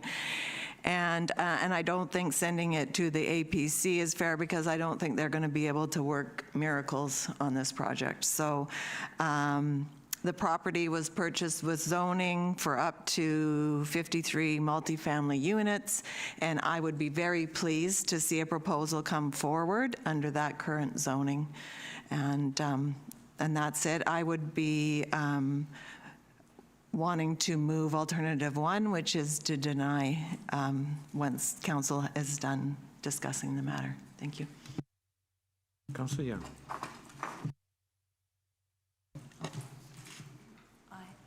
Thank you. I agree with my fellow councillors. There's many opinions on this. I feel like I would like to have it moved to the advisory committee for just further information and discussion. I do believe that, yes, this is massive for a development in just a low, quiet community. And it would just be upsetting for the people that are living there right now in their community to have this commercial element. And I feel that we are later on discussing other zoning amendments to have any future development to be comparable to what is existing in the neighborhood, and that's, I'm referring to Eaglecrest. So I feel in this neighborhood too, we need to respect the residents that are already there, but I do know that we do need care beds, and there is no one. The Island Health is not doing any bills that we know of. So we do need this, and so I would like to see the advisory committee just have a conversation about this for us. Thank you. Thank you. Councillor Harrison. And just to add some numbers too, I think it's really important to recognize that the baby boom starts in 1946. So that's just physically when it starts. And the number of people overall significantly increases. So when you look at the current struggles with long-term care, which can be well over a year to get anything going, it's going to get much worse if we don't add additional capacity, just because there are so many more people who are of the age where they require the supports. It's just, that's what's coming. So it's something I shared with council. It's a public document, so it's the VHA has a population projection for Oceanside. So if you look up Oceanside LHA on the internet, you'll find the document. It's published in February of this year, and it has population projections for 2024 to 2044. And it breaks it down in different demographic groups. So most groups are within about 10% up or down. Younger folks are slightly up, middle-aged people are slightly down, et cetera, not a big change. And the one change is 75 and older, which was either 61% increase or 71% increase for Oceanside. It was one of the two. I can't remember the exact number. I looked at it a few days ago, but it's online. And that's just something that's coming. You know, my parents are born in 44 and 46. That's at the very start. And I can see where they're going to be in 5 years. It's just what's coming. So I do think that there is a legitimate discussion about zoning. It's going to be interesting to juxtapose this conversation with Eaglecrest, but we'll get to that when we get to that. But I do think that we're going to need every long-term care facility we can possibly get, and then some, and there'll still be unmet demand, unfortunately. And I do understand that this is a bit of an imposition on the neighborhood. However, the original zoning was institutional. The College Inn, when it was a school is institutional zoning. That's what it was historically. It is a bit bigger than the previous building.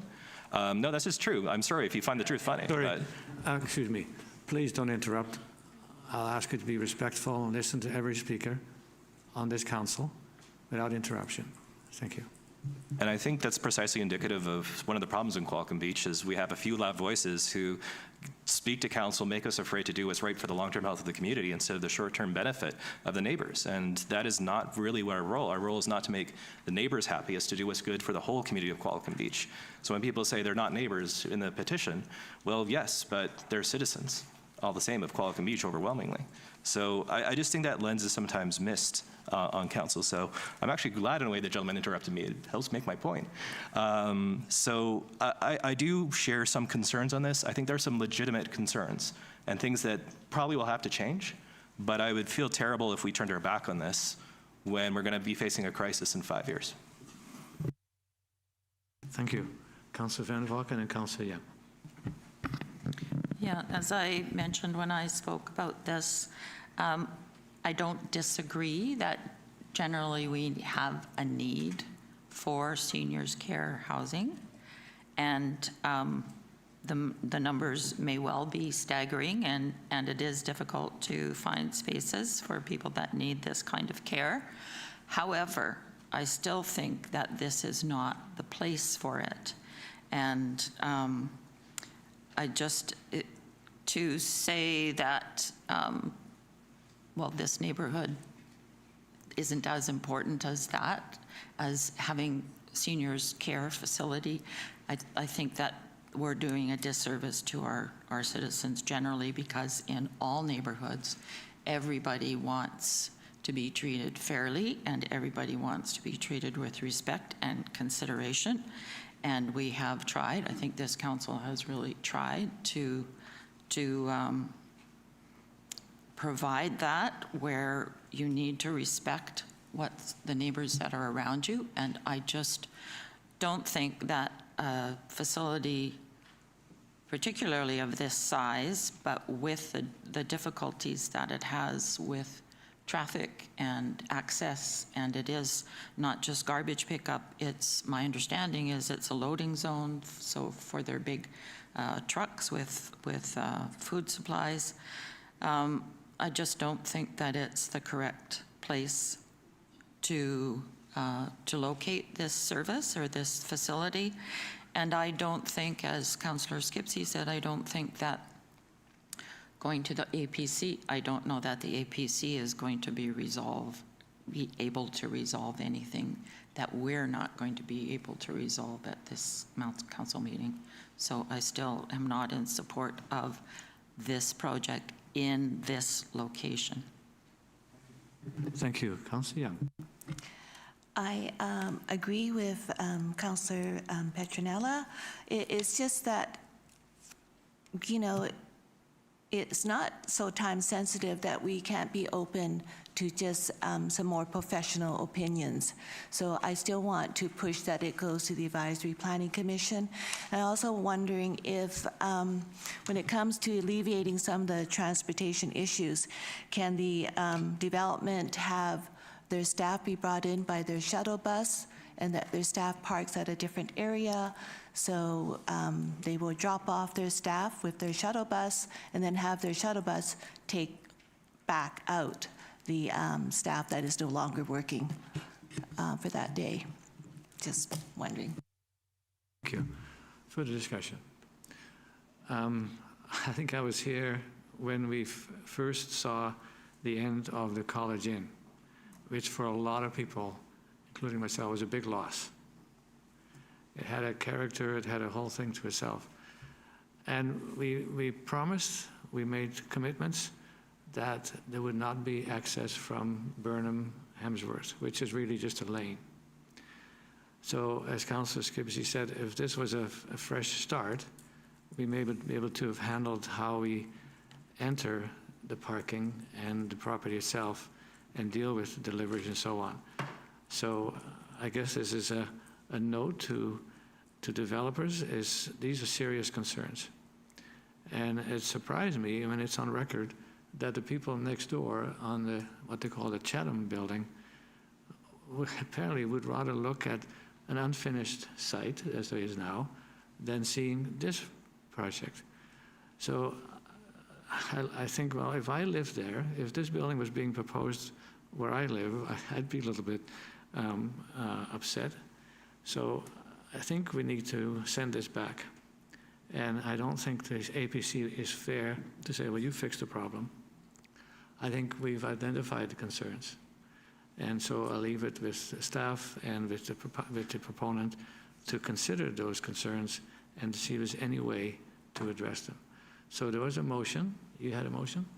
I would move alternative 1 on page 167 of the agenda. Could you read it out, please? That council denies the zoning amendment, OCP amendment and development permit for 431 College Road. And that was seconded by Councillor Van der Valk. Further discussion. Councillor Harrison. Look forward to the election. That's a year, almost less than a year now. Okay. All in favor? This is a motion to reject. All in favor? Opposed? Councillor Harrison, Councillor Young opposed. The motion to reject stands. We have one other item under planning at this point, official community plan. Mr. Sales. Thank you, Mayor Westbrook. The next item under planning is an update on the timeline for the official community plan review and the introduction of those amendment bylaws. There we go. So previously, the anticipation was that bylaws would have been introduced at today's meeting. However, because council is still in consideration of the Eaglecrest official community plan amendment bylaws, we've pushed back the introduction of the overall official community plan amendment bylaws, because if we introduced the overall updated OCP, we would have to make assumptions about what was happening with Eaglecrest. So it's a much cleaner process to conclude one process and then introduce the OCP amendment bylaws. There are some caveats to that, and that is that to make the deadline of adopting the updated official community plan by the end of the year, we would be introducing the bylaws at a special meeting on November 5th. The anticipation would be November 19th could be second reading of the OCP. December 3rd, we could have a public hearing for the official community plan amendment bylaw with potential adoption at that meeting on December 10th. So, and that would include third reading and adoption on the same date. Not ideal to do that, but given the timeline, that is a feasible path forward that lands us with adoption by the end of the year. So if there are any questions, I'd be pleased to take them. Thank you. Thank you. Comments? Councillor Harrison. Yeah, so we're going to be dealing with this when we discuss Eaglecrest at length, but there's significant changes to things like our urban containment boundary and other things like that. Will that be updated as well? Mr. Seals. Yes, thank you, Mayor Westbrook. Councillor Harrison raises a good point, and that's exactly why we don't want to be moving both bylaws concurrently. So we want to see the outcome of the Eaglecrest bylaw, because that would impact how that map schedule is prepared that includes the urban containment boundary. Thank you. Okay. Further discussion? All in favor? Opposed, if any? Carried. Was that moved and seconded, Ms. Swenson? No. Oh, sorry. I'm going to stand to be corrected. I'm running ahead of myself. Councillor Skipsey, Councillor Van der Valk, moved and seconding. All in favor? Opposed, if any? Carried. Thank you. I need a recess. Could I have a 10-minute recess, please? Councillor Skipsey, Councillor Harrison, all in favor? We have a 10-minute recess. Thank you. Thank you, and I'm calling the meeting back to order. And we go back to where we left off when we changed the agenda, which is bylaws. So that's on page 2 of the agenda. And there's adoption required for alternate means of public notice. Ms. Swenson, any further comments? No further comments is for adoption. Thank you. Thank you. Councillor Harrison, Councillor Skipsey, discussion. All in favor? Opposed, if any? Carried. Thank you. Then the adoption of the property tax exemption bylaw. Councillor Skipsey, Councillor Van der Valk, discussion. All in favor? Opposed, if any? Carried. Thank you. And the adoption of the Town of Qualicum Beach Downtown Development Cost Charges Reduction Bylaw, number 682, amendment, update reductions bylaw number 682.3, 2025. Councillor Skipsey, Councillor Van der Valk, discussion. Councillor Harrison. So there's just one thing as going through the OCP, because what's coming up next, basically. So it's going through the OCP with a bit of a fine-tooth comb. And just on page 14, where it talks about the downtown core, it says, the central commercial area is generally in need of revitalization, just quoting from our OCP, from the 2018 OCP. I'm just curious, in the downtown area, how many buildings have been built this term? I think it's just the one, the tapas bar with the Airbnbs is the only thing I think that's being built that's new in this term. That's been approved. And just through the chair to staff, am I incorrect on that? Thank you. Through the chair, off the top of my head, that's the only one I'm aware of that's under construction. But a thorough review would require going through building permits. Yeah, no, that's okay. I certainly wouldn't want to do that. There's two things adjacent to the commercial area in our OCP that are being built that are more residential. But the point I'm trying to make is that if Mark Holland says 3 stories isn't really financially viable, 4 stories is the only way to go, this is exactly the kind of tool where we could actually work with a developer and get 3 stories in our downtown core when they're doing a revitalization of a building. So that's just sort of, I think that we're making a mistake on this one, where if we did an economic analysis, might find out this could be actually very useful to get the sort of outcomes folks want in our downtown. Thank you. Any further discussion? All in favor? Opposed? Councillor Skipsey, Councillor Young, and Councillor Harrison opposed. Motion carries. Thank you. Eaglecrest.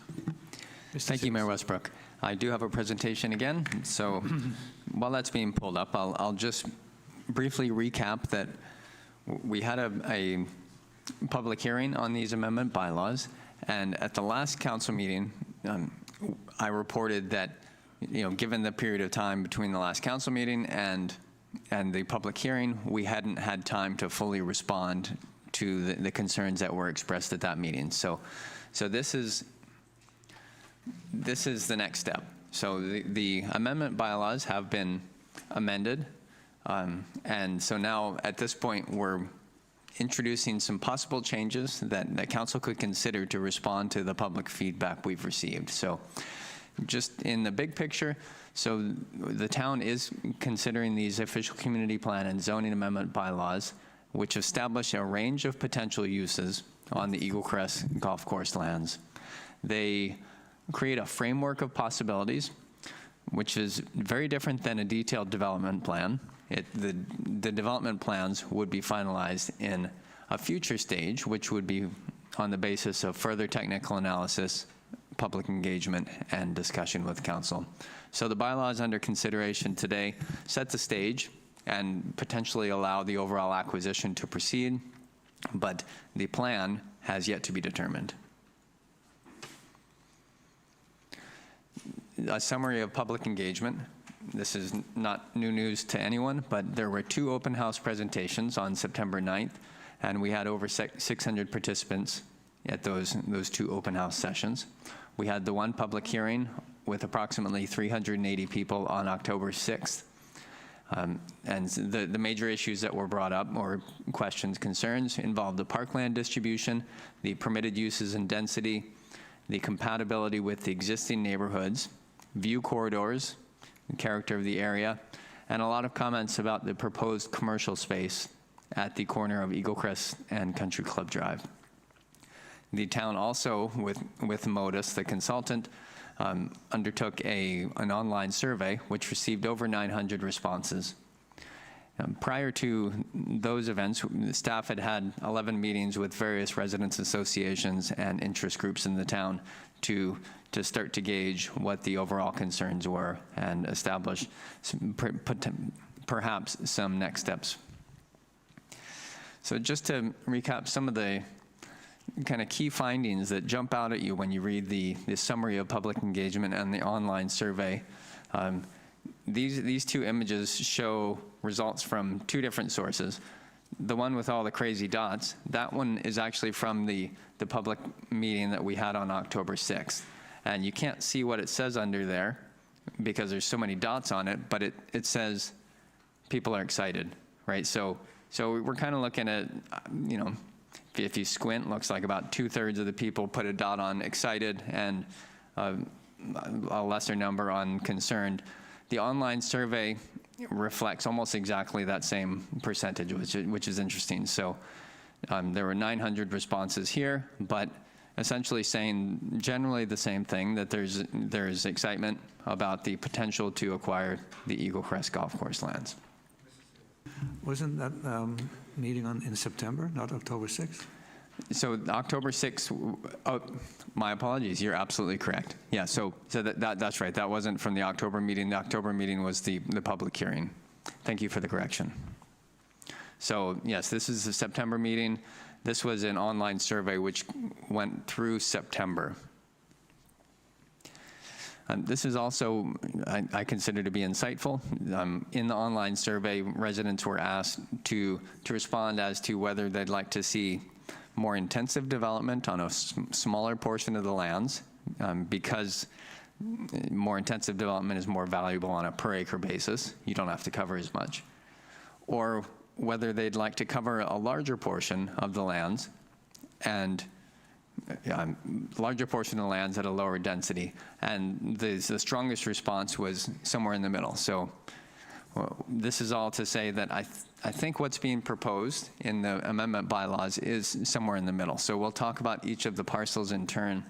Before we move on to the parcels, there's been a lot of questions about what the height limits are and what that actually means in terms of translating height limits into something that people can relate to, right? Because a height meter of 11 meters, or height measurement of 11 meters, what does that actually mean? So put these in the slides just so we know what we're looking at.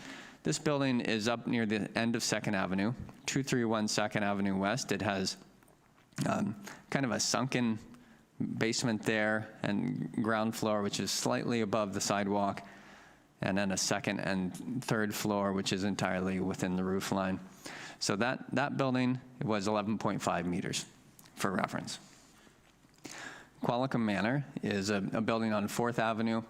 It is 1, 2, 3, and a pretty prominent roof, which makes the building a bit taller, and that building is 12 meters. So, more like the 12.75 meters was some of the maximum heights we'd talked about previously. Stepping up in terms of scale, once again, just to kind of understand what these height limits feel like on the ground, this is the gardens on Berwick Road, and this, essentially, it's 17 meters to this prominent ridge, and the actual maximum height of the building, when you include, some of the other features, including the elevator penthouse, is 20 meters. So 17 to 20 meters, depending on which part of the roof you're looking at. So now I'd like to step through the individual parcels that are under consideration in these OCP and zoning amendment bylaws. So we can talk about what they permit and also highlight the changes that have occurred since the last time that council saw these bylaws. So this is the parcel at the corner of Country Club Drive and Eaglecrest Drive. The zoning designation for this was previously a zoning that would accommodate commercial use in the future if someone wanted to run a small neighborhood scale, coffee shop or something like that. We heard a lot of responses that people didn't feel like that was appropriate for the area. And it's not fundamental to the overall approach of the Eaglecrest development. So we have removed that commercial potential from the parcel in the bylaws that are under consideration today. The other change was that we heard from residents that they would like to see a density that's more compatible with the adjacent areas. So what we've done is we've reduced the density from 80 units per hectare to 60 units per hectare. And just for reference, 60 units per hectare is what you get if you take a 700 square meter lot and you put on 4 dwelling units, which is what's permitted, based on the province's Bill 44. So you'll hear 60 units a lot, but that's just intended to be comparable to the existing residential areas. And then the height in that zone is residential 21, which is 12.75 meters. The next area is, we refer to it as west of Country Club Drive. If you're coming down the hill on Country Club Drive, it's on the left-hand side, sort of as you go on the lower portion, so it's lower down the hill. In a previous version of the bylaws that council has seen, this parcel was smaller. And so we'll be talking about the upper portion in a moment, but essentially we made the bottom portion smaller because people were talking about they don't want to see a row of large buildings. They don't want to see, they might tolerate a building that's large, but they don't want to see, and I won't draw comparisons with neighborhood communities that came up quite a few times in that meeting, but they just want to make sure that whatever increased density at the top of the hill, that it doesn't continue down. So this parcel has grown. So it used to be kind of in line with the road across the street. It's now bigger, and the density has been lowered from 80 units per hectare to 60 units per hectare, which once again is pretty close to comparable to all the surrounding lots. Okay, now we're on the upper portion of these lands, and this part of the site could accommodate institutional, so in terms of like a care facility, potentially. It can also accommodate multi-unit residential. But as I noted, people were concerned that an institutional development or multi-residential development would have a scale that they're not comfortable with as you go farther down the hill. So this parcel has shrunk, and it's essentially, if you were on site, you would notice that it's kind of, the boundary is now more or less in line with the existing residential dwelling to the west of the site. Okay, so these parcels adjacent to Butterball, these have not changed. So they were Bogey. blind bogey. Thank you. I'm so glad you're here. This is really helpful. Yes. So yes, thank you. So blind bogey, we have a parcel on the north and a parcel on the south. And this zoning amendment is intended to make it residential, exactly the same zoning designation as the adjacent areas. So no change on this one. Okay, Royal Dornoch, There's 2 parcels adjacent to Royal Dornoch, and on the parcel to the north, there's no change since the last time that we considered these bylaws. So the OCP amendment and zoning amendment under consideration right now would just give this one exactly the same designation as the surrounding areas.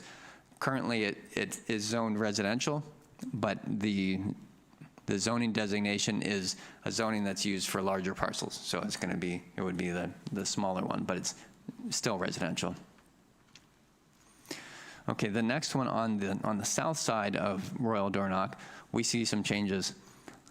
We heard from a lot of residents that they would like to preserve as much of this treed area as possible. So the boundary of that is now the residential area that's being rezoned through this is significantly smaller. So it is essentially what this would allow on the ground is 2 lots similar in size to the adjacent areas, and then the remainder would be, through a subsequent recommendation that council will consider, that land would be identified as park.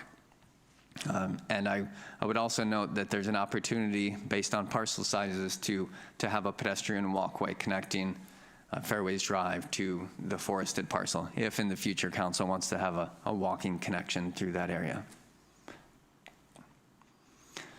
Okay, so this next parcel on the Island Highway, the only change that has been made in this one is that it now has the same zoning designation and density as those other parcels, which is R21, and the density is 60 units per hectare. So this would accommodate single family, could accommodate duplexes, patio homes, a range. It could accommodate some small multi-unit development if the density was clustered in that area, but that's a detailed design question. So it gives council some opportunity to make those design choices later. But it's the same density as the surrounding area. So just a few key points and reminders. If these zoning amendments go through, if they're adopted, how flexible is the use in the future? So just to repeat, the zoning defines maximum potential uses and certainly no plan, and it's certainly not a required density. The lower density options, such as single detached dwellings or townhouses or patio homes, still remain an option on all these sites within the new zoning. And council has committed that there will be future consultation to refine the design and form of development, particularly on those larger parcels, which are 1, 2, 3, and 7 in the council report. And once again, there will be consultation opportunities before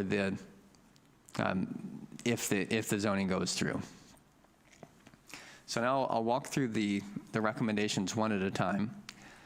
The first 4 relate to the actual bylaws. So because there's been changes to the Official Community Plan Amendment Bylaw and the OCP Amendment Bylaw, both of them would have to be read as amended. So the recommendation is that the Official Community Plan Amendment Bylaw be read as amended and then subsequently adopted.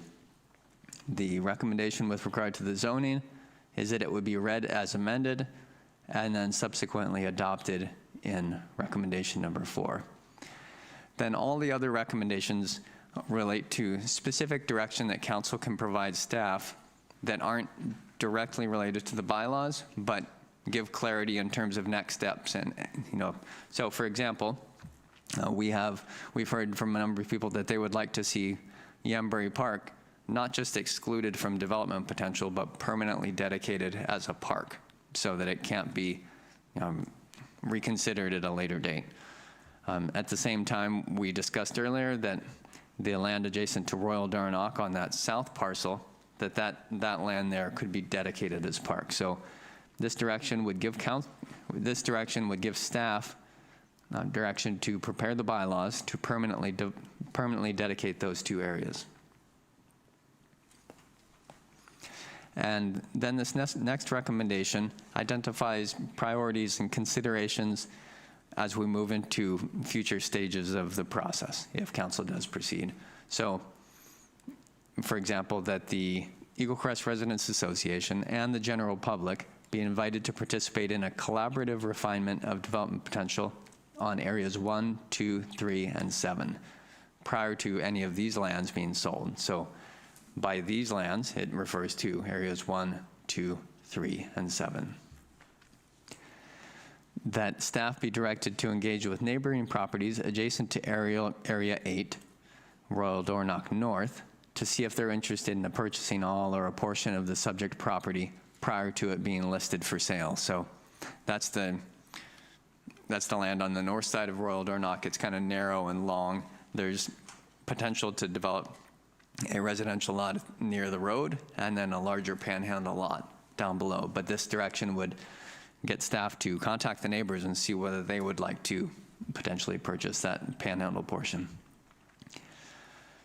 And that next direction would be that future development planning on the west side of Eaglecrest lands include public green spaces for gathering, green buffers to mitigate impacts of development on adjacent homes, and walking loops. So this is reflecting points that we heard in the public hearing that certainly warrant a close look. You know, there's a lot of merit to these suggestions. It's just a matter of timing as to when and at what point in the process they should be integrated. So for example, walking loops, definitely, great idea. Let's explore those, and that's a great consideration for the detailed design phase. Similarly, there's likely more opportunities for parks and buffers and things like that that will be advanced through detailed design. Next recommendation, that future development planning should seek to minimize overlook from new buildings onto existing residential homes and yards. The scale of development came up in discussion quite a few times, and I think there's a concern that something large would be built in an area where it's looking into someone's backyard. So this is good development planning to do it, but it's useful to say these things out loud and put it into a motion, just to make it very clear that we are aware that that would be a negative outcome to have overlook into backyards. That future development planning should seek to maintain a view corridor from existing homes on Cottage Drive onto the Eaglecrest Golf Course lands. We heard from those residents that had built homes looking toward the golf course that they would like to keep that view. So it's not to say that nothing could happen on the lands across from them, but as detailed design is advanced through public consultation and next stages, those views should be carefully considered to see if we can accommodate their maintain their view to whatever extent possible.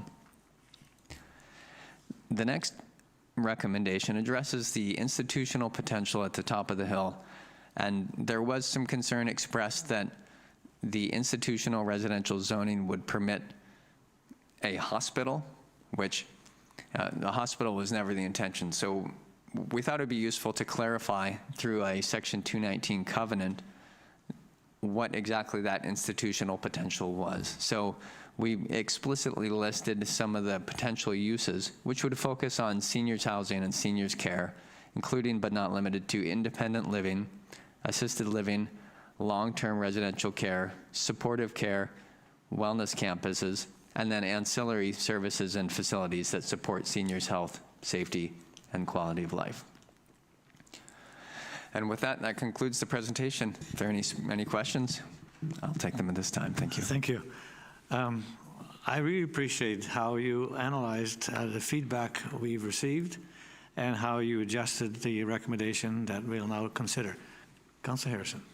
Oh boy, is this going to take a while. So first off, I just want to check, is this bylaw amendment, is it then, just as I mentioned before, is it going to update the urban containment boundary, or is that something we'll be doing later in the OCP amendment process?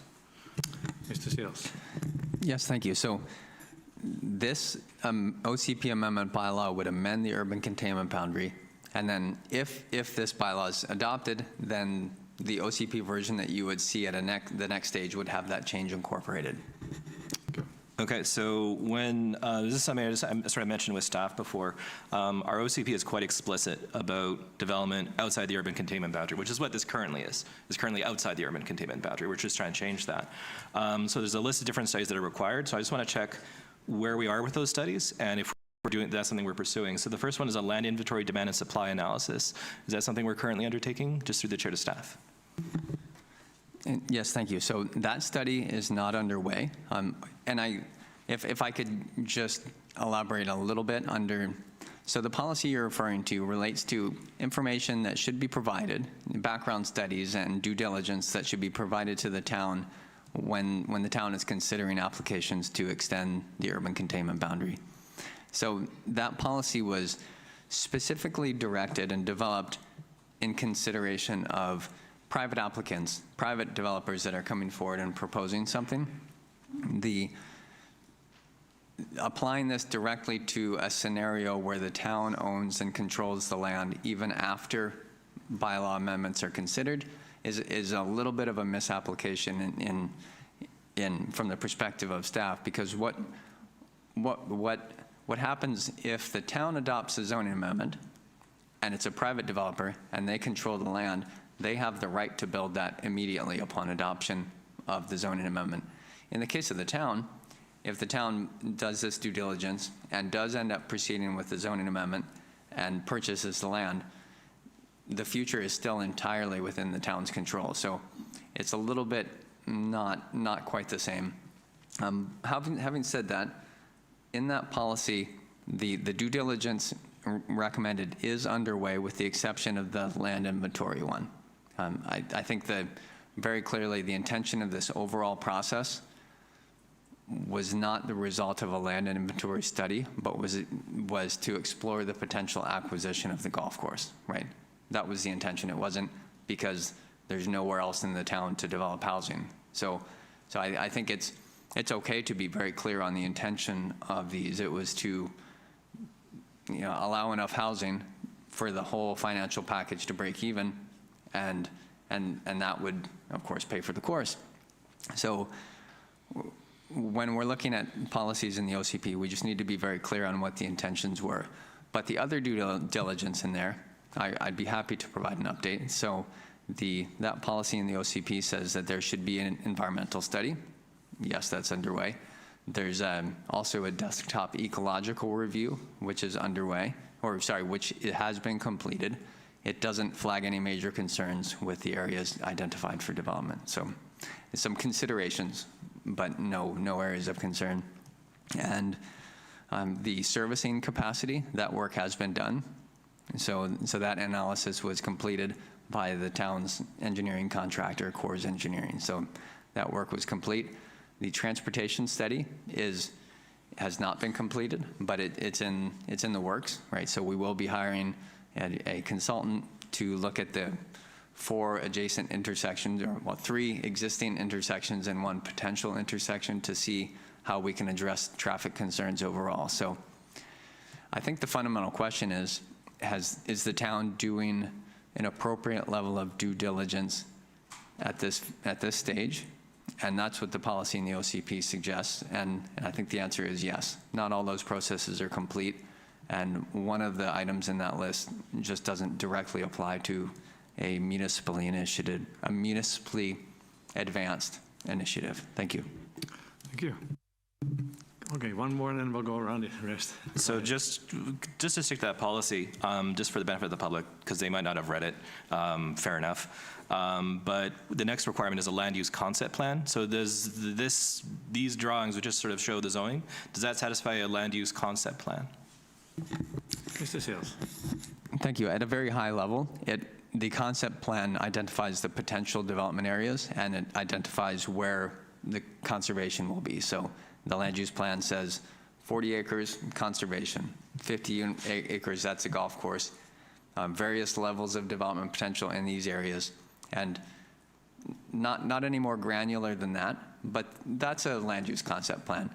It's not the same as a development plan, but it's a concept plan that allocates densities. Yes.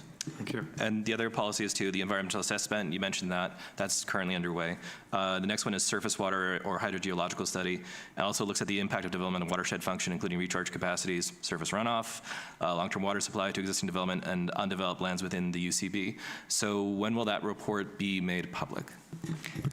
Thank you. So the desktop ecological study does look at the watersheds in the area. And then in terms of groundwater recharge, that's on this particular site is not like a fundamental priority, just because yes, there are aquifers under the site that are utilized for irrigation on the golf course, but other than that, there's no withdrawal from the site, and it's about to go into the ocean. So, I think we need to be realistic as well about the location as it relates to the water network. Thank you. And just the last one, there is a wastewater disposal and the impacts on existing treatment facilities. So I'm assuming that's also being done as well. Yes, thank you. That is completed, and so that work was done by Corps Engineering. So we looked at the water, the drinking water, the sanitary sewer, and the storm sewer. Thank you. Councillor Skipsey? Thank you. I just had a couple of questions. On number 5, the recommendation, it says about dedicating Yanbury Park, but also the Royal Dornoch proposed Parkland, and it according to the line that's drawn. And I noticed on page 98 and page 107, the lines are kind of in different places. So does this establish exactly where that parkland is going to be, or is this an approximation? I'm just... Ms. Hills? Yes, thank you. Excellent question. So the actual park boundaries will be determined by the amendment by the park dedication bylaw that council receives at a future meeting. So these are just zoning potentials, and when you draw lines too tight in zoning, it can be problematic. So the lines are intentionally thick and in some cases inaccurate because we don't want to perceive, or we don't want people to perceive that they are precise. Okay, go ahead. Okay, and then on some of the charts here, page 76, it talks about the Royal Dornoch Drive South, and that's one that would be identified for parkland. It has an approximate size of 5,900 meters squared and proposed use as residential. Does that need to be amended to something and parkland added as a proposed use? Yes, thank you. I received your email and where you noted that, and you are correct. It would be more accurate to state residential/park as the description of the use, but the bylaws themselves aren't impacted by that change in the table in the staff report. Thank you. Okay. Councillor Vandervelde. Thank you. Well, I have several comments. I suppose given what our last topic was in terms of the senior care facility that was proposed for 431 College Drive, I'll speak about the Area 3, Country Club Drive and Highway 19A, and the proposal for institutional slash residential.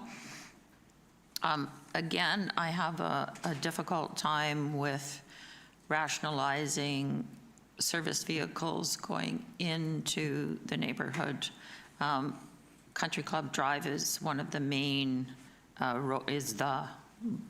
one of, but a big, a big main road going into the Eaglecrest neighborhood. And so I'm not really comfortable with saying if it were to be zoned institutional, that those delivery trucks could go into the neighborhood through that route, through that road. So what I would like to propose instead is either that that institutional be on parcel number 7, so that it's along parallel to the highway and could have their own entry in and out of their particular site, if that's what's being built there, and or to have access to along the back of the building. I don't know if you can put up the map of the proposals. The green map. Anyways, it would be along the back. So rather than going on Country Club Drive, that if it was an institutional use, if they had a road going along the property line on the west side. So I have concerns about that and also height again. So that as it sits, we've got at 16 meters, which I think is too high for where we're proposing it would be. I think it's too high, period. Whether it would be down to 12.75, I also think 12.75 may be a bit too high for the rest of the neighborhood. So stick with the 11 meters. That is proposed essentially by Bill 44. That's what the maximum height would be. So if we stuck with 11 meters across the board, I would be more comfortable with that. So I'll just stick with that for now. Mr. Sales? Thank you. I think all good considerations. Some of those are best addressed through detailed design. Like I would say that the access options for any potential multi-residential or institutional use on this parcel needs to be based on, a transportation, analysis, a traffic analysis, and also an assessment of options. I just think I wouldn't be comfortable recommending one specific access solution prior to that work being done. But it's a really good point. So in terms of the building height, which you also mentioned for this parcel, originally council considered a 17-meter maximum building height, and then at that meeting, council said, no, we don't want to consider a 6-story building. So we reduced it to 16 meters, which is not a lot. It's a meter difference in height, but essentially it would really squeeze that. So, it would be very challenging to get a 6-story building in there. It's a 5-story building. For reference, the building next door, which is 6 stories, is significantly higher than 17. So 16 definitely wouldn't fit.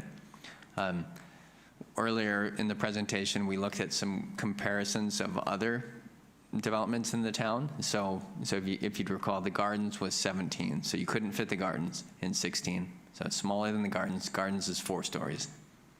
You could fit Qualicum Manor with a bit of extra room on the top. The one caveat there is that Qualicum Manor is an older building where the ceiling heights are lower, and I think there is a general expectation that people have to have taller ceiling heights, especially on the ground floor. So, and the other points you raised, I think they could all be considered and accommodated through the discussion, and maybe when it comes time to putting forward potential changes or recommendations, you could advance those at that time. Thank you. Okay. So just so I'm clear, though, if we're passing these bylaw changes now, that doesn't mean necessarily that we're going to be able to change them later on. Am I? No, you're not. That's not correct. Go ahead. Yes, thank you. So if the bylaws get adopted today, council still has power to adopt them or to change them in the future.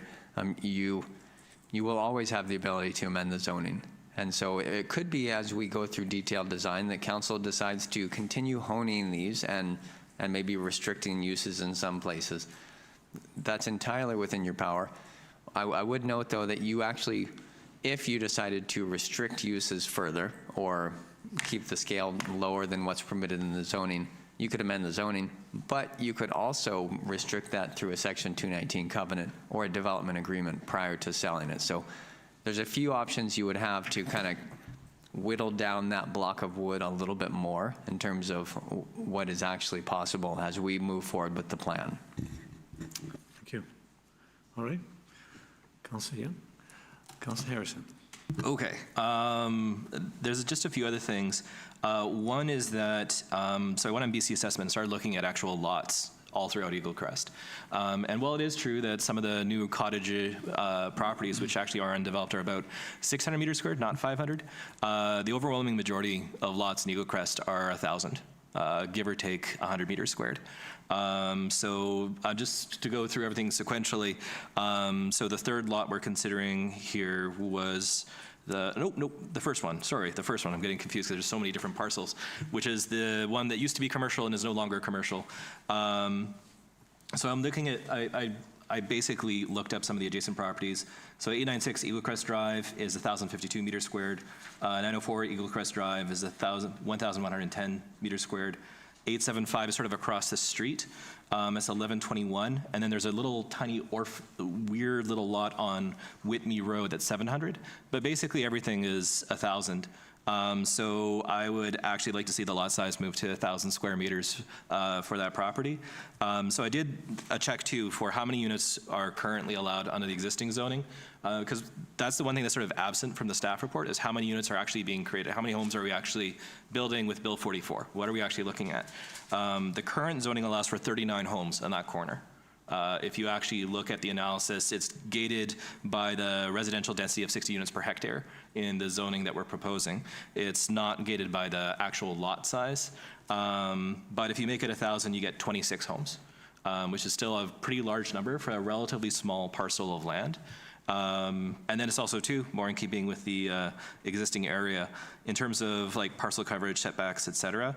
I mean, R1 isn't substantially different. You have a slightly different lot coverage amount. I think the province mandated, what was it, 55 or something like that in Bill 44 is around that. So it's almost identical. So changing it from R21 to R1, I don't think will have a huge impact beyond the maximum height.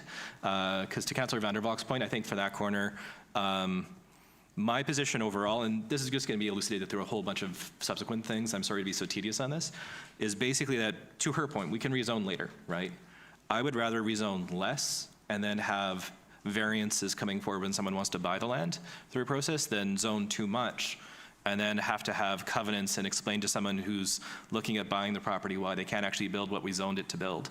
I just think that's a really awkward process. I'd rather start small and then we can do an RFP. We can say you can go over this height if there's a community benefit of some type and this is the benefits council is looking for. I just feel a lot more comfortable with that. So I do share a concern on the maximum height at this stage. Maybe what we get in, sorry, this is going to unfurl over a decade if we move forward with this. It might change over time. There are some areas where I think there should be maybe a little bit more density, but yeah, I would definitely suggest that the minimum lot size should be 1,000, and also the maximum height, 12.75 of that corner is very, very high compared to the surrounding uses. Thank you. Any further comments? So, oh, well. I was thinking we were taking turns still, so I was. Well, I don't see any hands up, so go ahead. Is that okay? Sorry. And I do apologize that there's just so much stuff. But this is actually really complicated. I did sort of go over this with staff before, but there's short timelines. I do apologize. Another thing, too, that I heard from feedback from citizens was about number 2. So that's the top of 18, essentially. And some of the folks on Cottage Drive talked about how they built their property on the assurance from all parties, including the town, that this would not be changed from green space. This is going to be green space. It's set up as recreational. It's not going to be developed. And now we have potentially 4-story buildings with a setback of, I'm trying to look here, I think less than 3 meters. So just one thing to also suggest too, that we have a 20-meter green space that's just retained as recreational, and it's gazetted as a park, and it's set up as a park, so you have a buffer, a little bit of a buffer from the folks in Cottage Drive to what we're eventually going to develop. So I don't know if that should be a motion or a suggestion or a discussion or what. Suggestions don't mean much. You Yeah. have to make a motion, but perhaps we can clarify that we are intending to allow green space at that section where you're referring to. Go ahead. And Mr. Sales talked to me, sorry, before the meeting, so yeah, he has some thoughts. Thank you. So just to make sure I'm clear, you're talking about dedicating a portion of parkland in this area, right, on the northern side of that parcel. That's definitely a strong contender in the site planning options. It makes a lot of sense to have a park at this location. It's not in the staff report right now, just because we're trying to allow some flexibility for council to make those decisions at a later date. However, having said that, when council starts advancing the directions, after the bylaws, including the direction to prepare a bylaw for Yambury Park and that other one, we can do the same thing for that area. If you want to make the decision now, that's entirely within your authority. And I have a motion written should you decide to advance that. So So we can just park that one, and if you decide to move it forward, then it'll come up later. Thank you. Thank you. Sorry, I'm used to you adopt after the changes, not before. So that's just why I'm a little bit confused here on process. But if we're going to have resolutions after the adoption, that's fair enough. No, I think actually, from my experience, if we're going to make changes, we should put this on the table, which it is, and to make amendments. That's in my opinion, from my experience, the appropriate procedure. Go ahead. Yeah, thank you, Mayor Westbrook. Just to clarify, the amendments wouldn't, like, if staff were directed to dedicate a park in this area, it wouldn't actually change the bylaws. That's the only reason I was saying it could come as the second part. But, you know, if council is more comfortable going through those additional recommendations prior to the bylaws, you know, we can do it the other way around. It could go either way. Okay, so I suggest that when we get to the point, we have it for first reading, for third reading, and then we can make amendments. Thank you very much. Go ahead. There will be a few. There is a broader pattern basically for every section to shift from 500 to 1,000 square meter for the lot size. So rather than introducing each of them individually, I've shown the work to staff. I can show the work to the public later on, but basically all of them, 500 is a really small lot. It's really the size of the lot sort of in our downtown more. So some of the lots stay across the street from the commercial area along First. But there's really no 500s. I tried to find a 500 square meter lot in Eaglecrest, and the closest is when we zoned the cottages. Not all the properties have sold, but that was supposed to be little small cottages with small lots. And sort of cute and a little bit more affordable. And so those lots are a bit smaller. They're sort of the exception. But I don't know, should that be a motion, Your Worship, or to change the minimum lot size? Because I don't know if that's, again, I'm just a little bit on process here. If we adopt the bylaws, is that part of the bylaws, or is this recommendations afterwards? Good question. Mr. Sales. Thank you. So dedication of park, not in the bylaw. Minimum lot sizes in the bylaw. So that would be an actual amendment. Yes, that's correct. Thank you very much, Your Worship. Councillor Van der Valk. Thank you. So a couple of things following up on what Councillor Harrison has said. In terms of a park area at the end of Area 2, if I could be reminded, I think when the property adjacent to this, so Shelter Ridge, when it was being in the proposal stage, did they not have to have a path or some kind of access to the road? No, we said no to that. Oh, you said no to Yeah. that? Okay. Thank you. And then in terms of the lot sizes, I think part of what the town is trying to accomplish in terms of the purchase of the golf course properties. So we're concerned about the golf course and the buildings around it. And a lot of people in the survey actually were more concerned about the clubhouse and that hub for the community. But the golf course, the green space, and then it would help with some of the housing needs that the town has. So I don't know that saying all the lots should be the same size as all the lots that are currently in Eaglecrest is going to really help with the housing because we need housing that's more affordable. And I think that we, in terms of the Bill 44, they are looking at gentle densification where people can build multiple units on their lots. So it seems counterproductive to me in terms of providing diverse housing to say, well, all the lots should still be 1,000 meters squared. So I don't think that should be changed. Okay, well, let's get first reading, then make an motion to amend it, and then we can vote on that. Okay. But I also want to say that Oceanside Strata significantly has smaller lots, and then Eaglewood as well is a more higher density development. So let's put the first reading on the table, and then we can make some amendments if you want to. Do I have a motion for first reading? For third reading, sorry. going back up. Okay, for third reading, Councillor Skipsey, Councillor Young. Oh, Mr. Sales.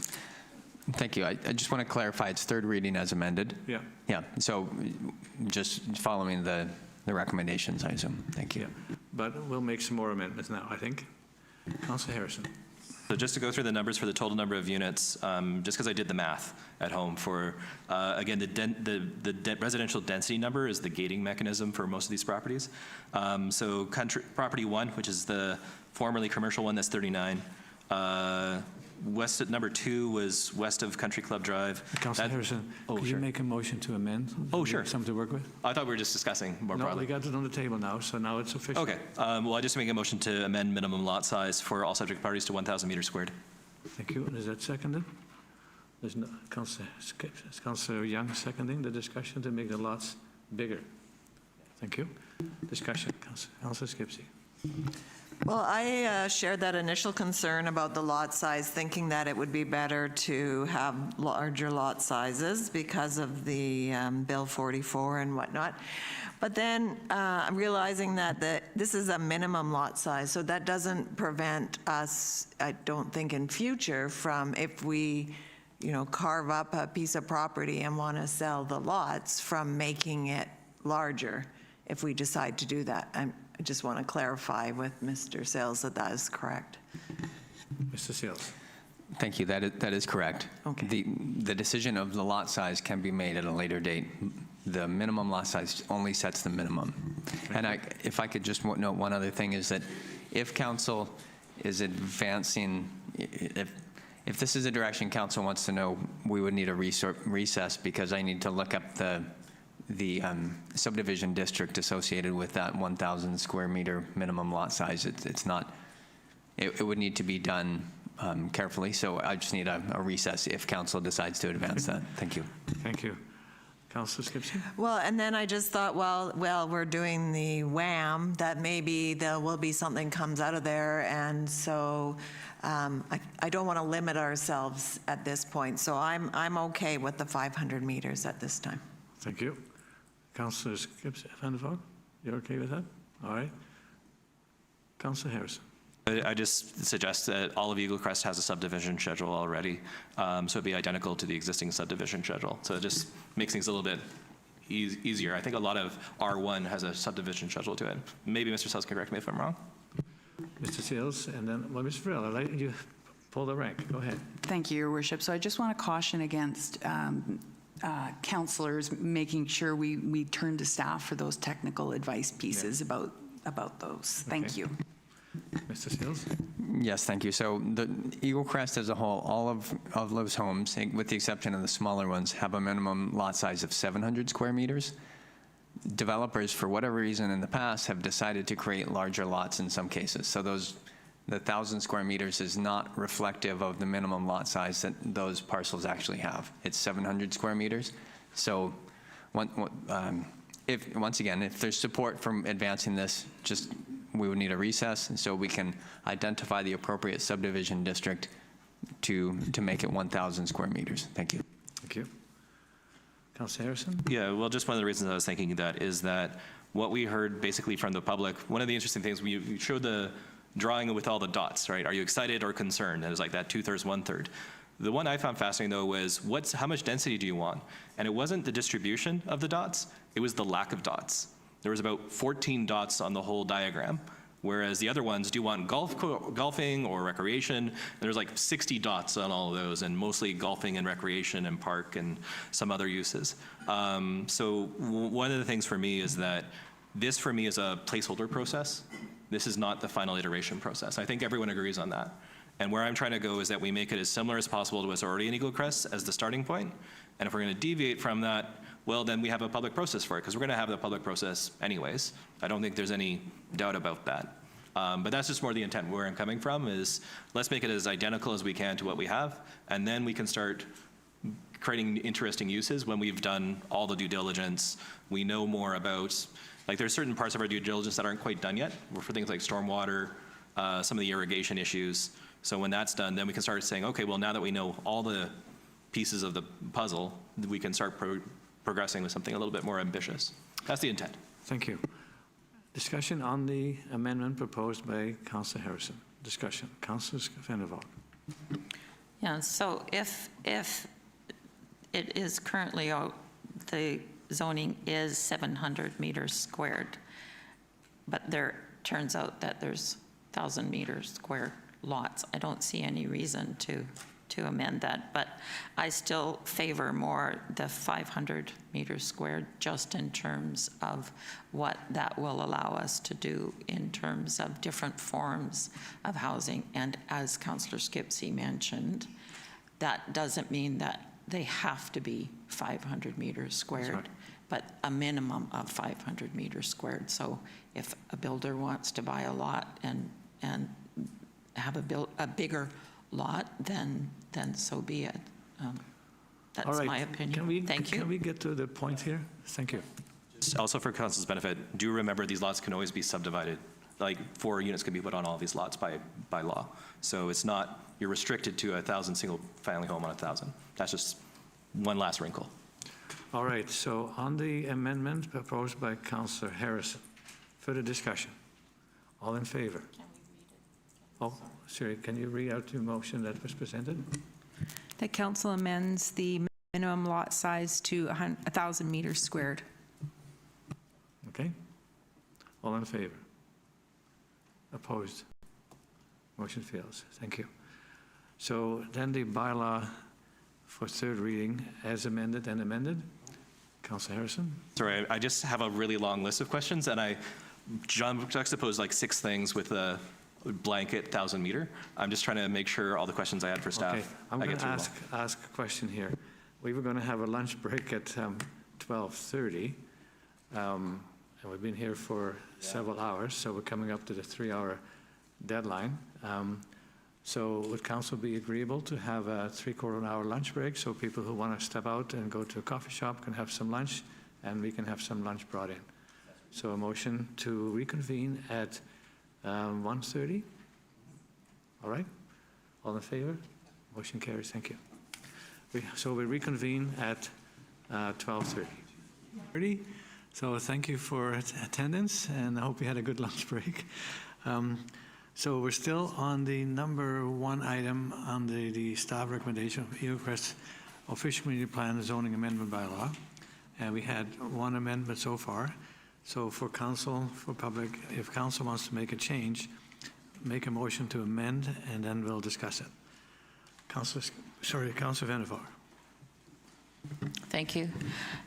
As I mentioned before in my comments, I'm concerned about the height on, actually on all of the properties that aren't already, well, numbered 1, 2, 3, and 7. And I would like to propose an amendment to change them to a height of 11 meters. And that's seconded? Councillor Harrison seconded. Mr. Sales, what would be the impact of that? Thank you, Mayor Westbrook. As Councillor Harrison noted earlier, setting a lower standard can force builders or developers in the future into some sort of a variance process. I think that would be the most likely outcome of going to 11 meters. The actual difference in the number of stories is probably not material. 11 meters, you can squeeze a 3-story building into it. 12.75, you can get 3 stories, but more comfortably. So it's not a massive difference in scale. It just means that for some, say architectural features, it could be forced to a variance process, which is not ideal from the perspective of a developer. It's better to have outright permissions, but certainly if council wants to constrain it more and force those variances at a later date, that is certainly something you can do. And I provided Councillor Vandervalk with a motion earlier to reduce the height if council does choose to do so. Thank you. Read the actual motion, but essentially that is the motion. Yeah. you want me to read it? Please. That zoning bylaw number 900, 2024, amendment Eaglecrest bylaw number 900.06, 2025, be amended by setting the maximum height in the R21 zone to, and I'm saying 11 meters, but I understand what Director Sales is talking about in terms of the 12.5, I think is what most builders are wanting to have for a 3-story. My concern is the 11 meters is more in line with Bill 44, and I think it's also more in line with what's currently zoned in Eaglecrest. For just clarification, is that correct, that it's more in line with Bill 44? Bill 44 recommends an 11-meter maximum height, and that's in comparison to, say, the town's maximum height used to be 9 meters in residential areas. The interesting unintended consequence of the province saying that they should change it to 11 meters is now everyone seems to have the understanding that that's a good height, or a height that makes sense for the scale of buildings that developers want to build. So I just note that as a point of caution, that just because the province said 11 meters should be the minimum, doesn't mean that it makes sense from a design or a financial feasibility perspective. So I think a little bit more flexibility would be warranted, perhaps somewhere in the middle between 11 and 12.75 might be more comfortable for council. Thank you. For the discussion. Are you ready for the question? All in favor? Opposed? Mayor Westbrook opposed. Any other amendments? Yes, in terms of number 3, the suggested height is 16 meters, which I think is, again, too high. So what I would recommend is the 11 meters that we've just agreed to is 11 meters height plus the roof. So the roof, if it was perhaps not, I see I'm getting a wave. Would you like to correct me? Yes, thank you. So height is measured to the midpoint of a sloped roof. So it's not 3 stories plus that. So 11 meters does incorporate half of the roof, essentially. Okay. So I still think 16 meters is pretty high. That's 52.5 feet. Sorry, I still think in architectural terms that mostly everything is still in feet and inches. So I would say maybe that could be the 12.75 as opposed to the 11. So it has a little bit extra height, but isn't overpowering.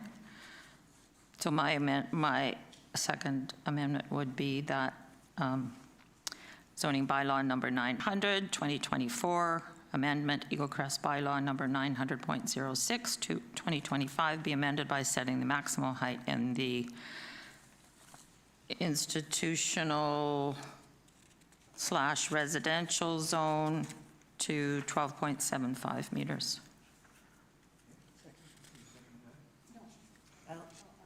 You seconded for that. Councillor Skipsey seconding. Discussion. Councillor Young. I'm just wondering, on that proposal, what would it be blocking on, like, the view of the residents that are already there? What is the view that they have now, and what would be blocked if the height of a building was there? Yes, thank you. So I'm going to try to pull up the map so we can point at things. Just a moment.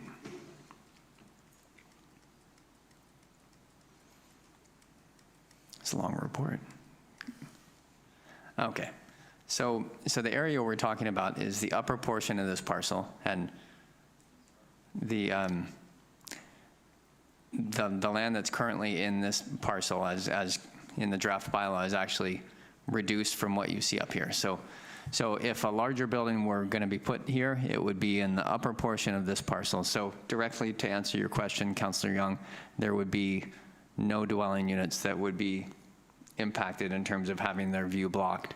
And it really, from the perspective of blocking views, it doesn't matter whether it's 12.75 or 16 meters. It still wouldn't have an impact on anyone's view.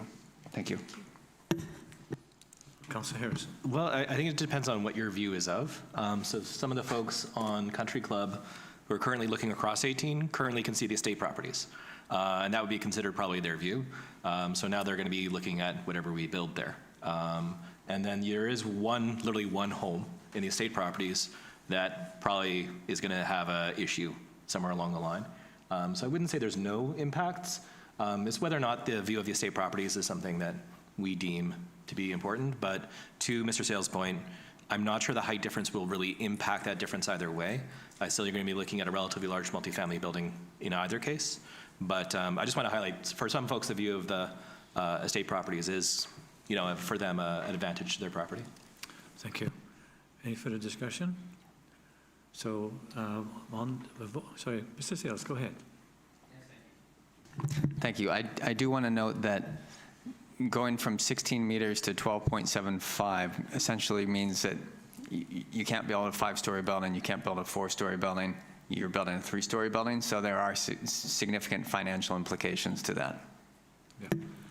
So I will not be supporting this motion for that reason. I mean, we're trying to, in all honesty, we're trying to generate some money to pay for the golf course, to fix the golf course, make improvements to traffic, and if you're going to limit potential, that has an impact on what we can do. So I'm not in favor of that amendment. Further discussion. Councillor Harrison. Yeah, so it's a little bit strange because usually I'm in favor of multifamily, and here I am voting in the last couple for making it smaller. But it is, in this case, this is sort of a unique process. We've never done anything like this in my time on council.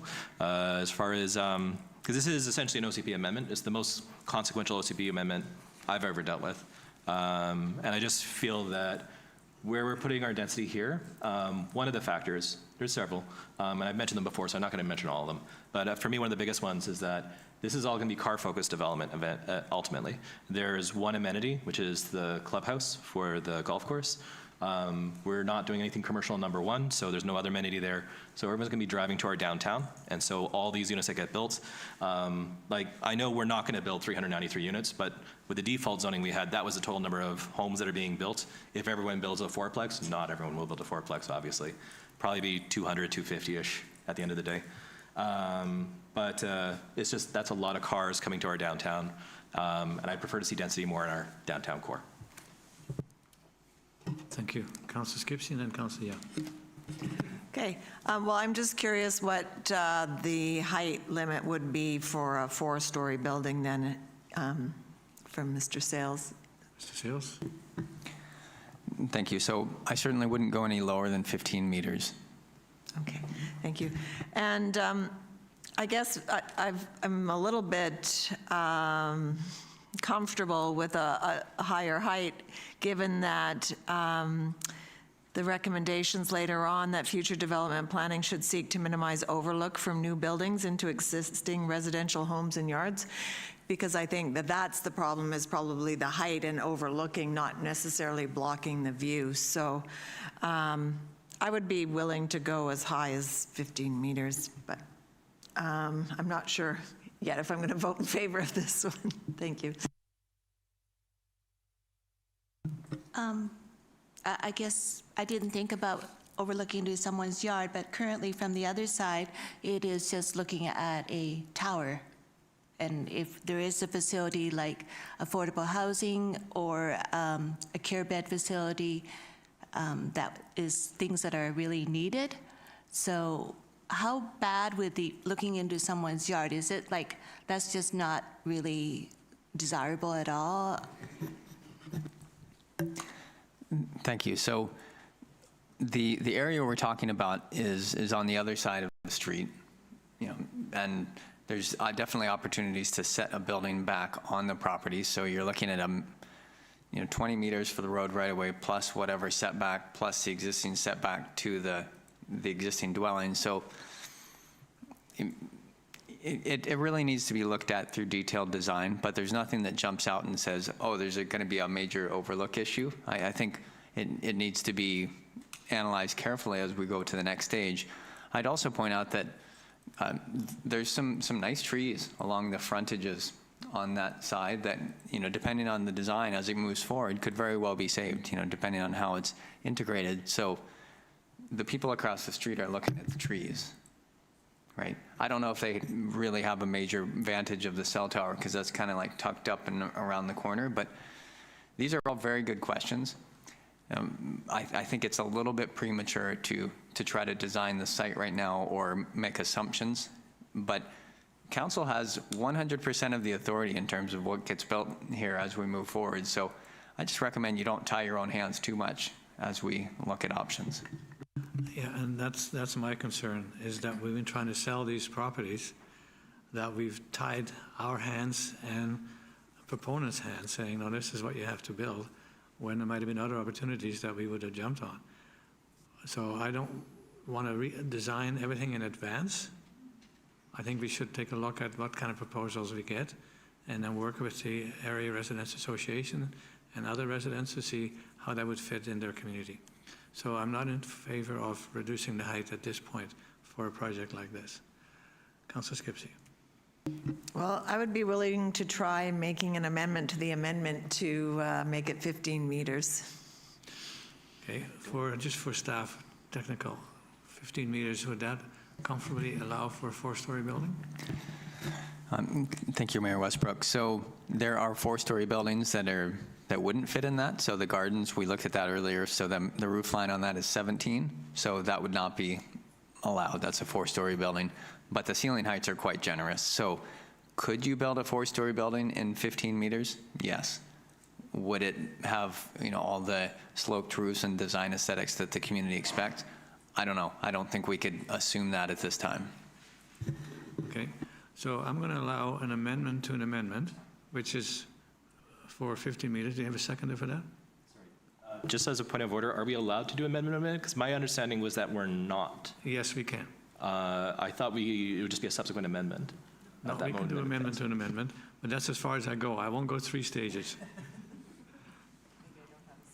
Because I know in Robert's rules not allowed, but I don't know if we're strictly following Robert's rules. And that's why I'm just looking at Ms. Svensson, And if we have to do a separate. The rules are for us to make things work. We're not there to abide and try and work with the rules. The rules are supposed to help us to advance the business of the town. So if we can have an amendment to an amendment, which is totally appropriate, we can do this, but you need a seconder. I'll second it. Yes, you can. After 29 years, I've learned something, that we can do an amendment to an amendment. Okay, on the amendment, it's now seconded. Pardon? So discussion on the amendment to the amendment, and maybe read out the amendment to the amendment. That zoning bylaw number 900, 2024 amendment, Eaglecrest bylaw number 900.06, 2025 be amended by setting the maximum height in the institutional residential zone to 15 meters. All right, discussion on that amendment. Councillor Harrison. Yeah, so the reason I have a problem with this is twofold. Firstly, the debate for me principally is not about community fit or what's best for Eaglecrest. It's about how much money we get as a town. And I think that's the wrong way to do zoning. When we are in control of the zoning, I think it should be about what actually works for the community, not what works for our budget. I just think that's the wrong lens when we're the regulator. The other thing for me too is that I have a hard time reconciling how we just rejected a 4-story institutional building because it's too much surrounded by residential, it's too far from our downtown core, and this is surrounded by more residential and is further from our downtown core.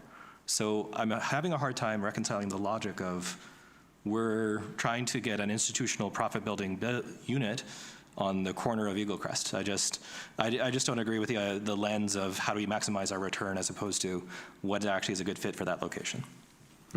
Thank you, and that's fair comment. But I look at that site where there's lots of room. The place you talked about earlier was very congested, and it's an established little neighborhood. This one is different.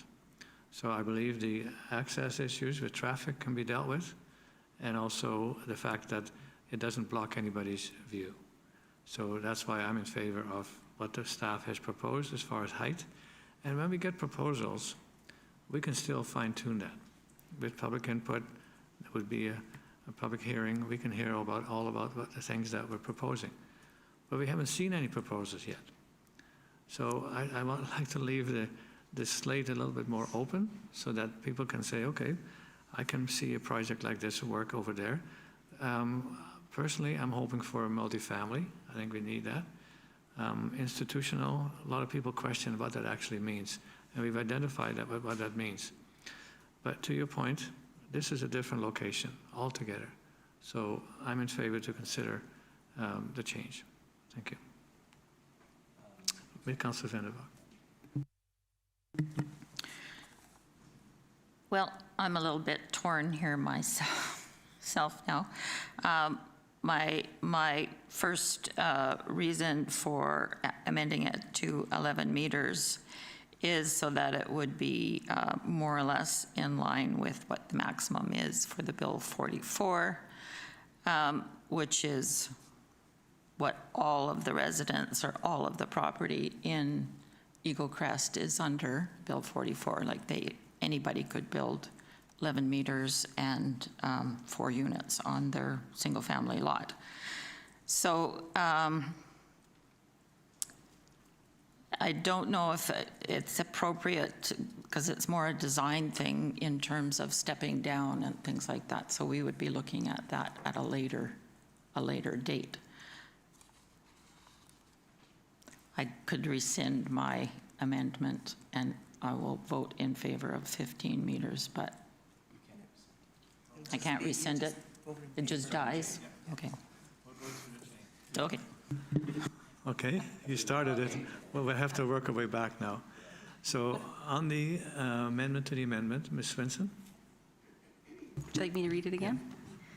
That the zoning bylaw number 900/2024, amendment Eaglecrest bylaw number 900.06/2025 be amended by setting the maximum height in the institutional residential zone to 15 meters. Right, and that was seconded. Further discussion. Councillor Harrison. Just 1.2, if the other road is a little bit congested, I just caution Country Club is going to be very, very busy now between having a commercial operation and where we're putting most of our density is sort of around that area. So some of the folks on the number 1 property might go more towards Eaglecrest Drive when they come out, if we have an exit on the far side. But most folks will probably be heading towards Country Club, so that is going to be a very busy corner. So it's fixable, ultimately. It's fixable, but it is going to be very, very busy. And I think with the traffic report, we'll see that, but there may be another way to get into that property from the west side of the cell tower. So there's another way to get to that. Any further discussion? All in favor? Opposed, if any? Councillor Harrison opposed. So now back to your motion that is now amended by this amendment. And you'd like to withdraw that? No? Okay. Now your motion has been amended. So we're going to vote that to your motion as amended. All right? All in favor? Opposed? Councillor Harrison opposed. Now, the main motion, as far as the number 1 item on the list at the top of the page. Sorry, Your Worship, I just had a few other things. Oh. I was waiting for Councillor Van der Walt to finish her list. So there was one thing, too, for me. It's fundamentally about how we're doing the number 2 and 3 properties. So I mentioned this to staff. It is a little bit complicated, but basically my concern is that if we're going to put density right now, it's basically adjacent to both the entrance to the town, right on the highway. So you do have property which is very close to the highway where you could, in theory, build, well, I think we just passed, what was it, 15 meters was the amendment. So that's pretty high. And then also all the way up to number 2, wherever we put the boundary for number 2. Mr. Sales, we talked in the previous session about maybe a little bit of a buffer, but even so, it's quite close. So something that I submitted to staff a few days ago, we had a discussion, might not get a seconder, so it might be moot. But essentially what you do is you take 2 and 3 and you turn it into 3 lots, 3 subdivisions. And about 25% would be the northernmost, 25% would be the southernmost. Those will both be zoned R1, and then R21 for the middle. And that would be the residential zoning we just passed, which is now amended by Councillor Vandervalk's amendment to 11 meters, I believe, was it? Yeah, okay, I'm getting a nod from Ann, so I'm not totally out to lunch on that. But it's basically what you're doing is you're dividing into 3 sections, putting gentler density on the top and the bottom, and then you're putting your density in the middle of that. And it's about half as much density as a result. Thank you, Mayor Westbrook. That's an interesting concept. I think we could certainly explore it through the design phase. Some unintended consequences that we could see is that all the homes on the other side of Country Club would then have a very transparent view of anything you put in the middle of that parcel. It would, block the view from the dwelling to the west. And if you put stuff up towards the top of the hill, it's less visible and doesn't block views. So all this to say, these are initial perceptions of the site analysis, but before we start really dividing the sites into specific zones, I think we need to do more work. And so I would just say, I would love to explore this concept in more detail, but now is not the time. So do you want to make a motion? Yeah, staff, I sent it in, is basically what I wrote to staff as the whereas clause for that. I'm assuming there's no seconder for that? Okay. And then the last thing too is, so we're taking the top of the number 9 and making that a park. I also think for number 8, we should take the top of that and make it a park as well. I have a really hard time where a small number of households are essentially being asked to afford a significant amount of money to maintain their green space, whereas the overwhelming majority of Eaglecrest doesn't have to pay anything. For me, there's a fundamental inequity there. And so right now our plan is to have one building on the corner, one home on the corner, and the motion would just be similar to property 9, where the uppermost portion is allocated as a park, is to make the uppermost portion for number 8 a park as well. Basically north of where that property is that we're putting on the corner. So that's your motion? Yeah. Can you make it as a motion? I don't know the best way to word that the land north of the one property set aside for subdivision be made a park. Thank you. A seconder for that? Councillor Young seconding. Discussion. I think he said everything he wanted to say. Any further comments? All in favor?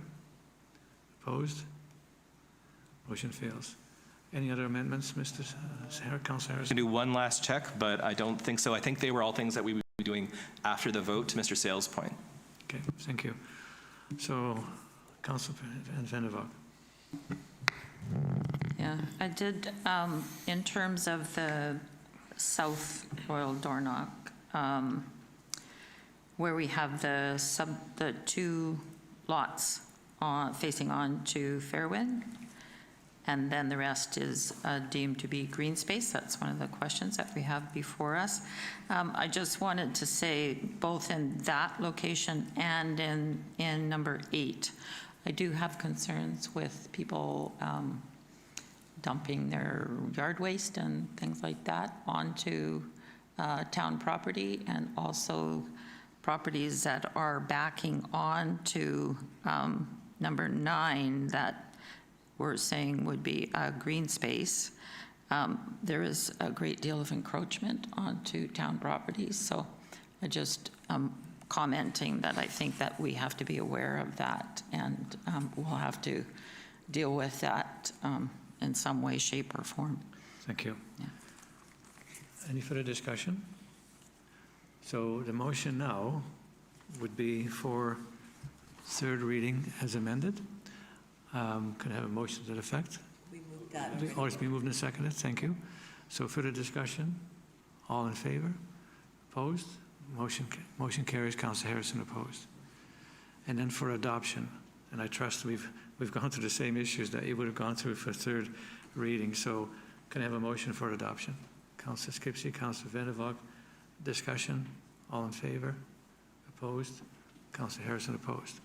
And then for the 3rd part, that's the zoning bylaw, which affects the same properties and what we've discussed.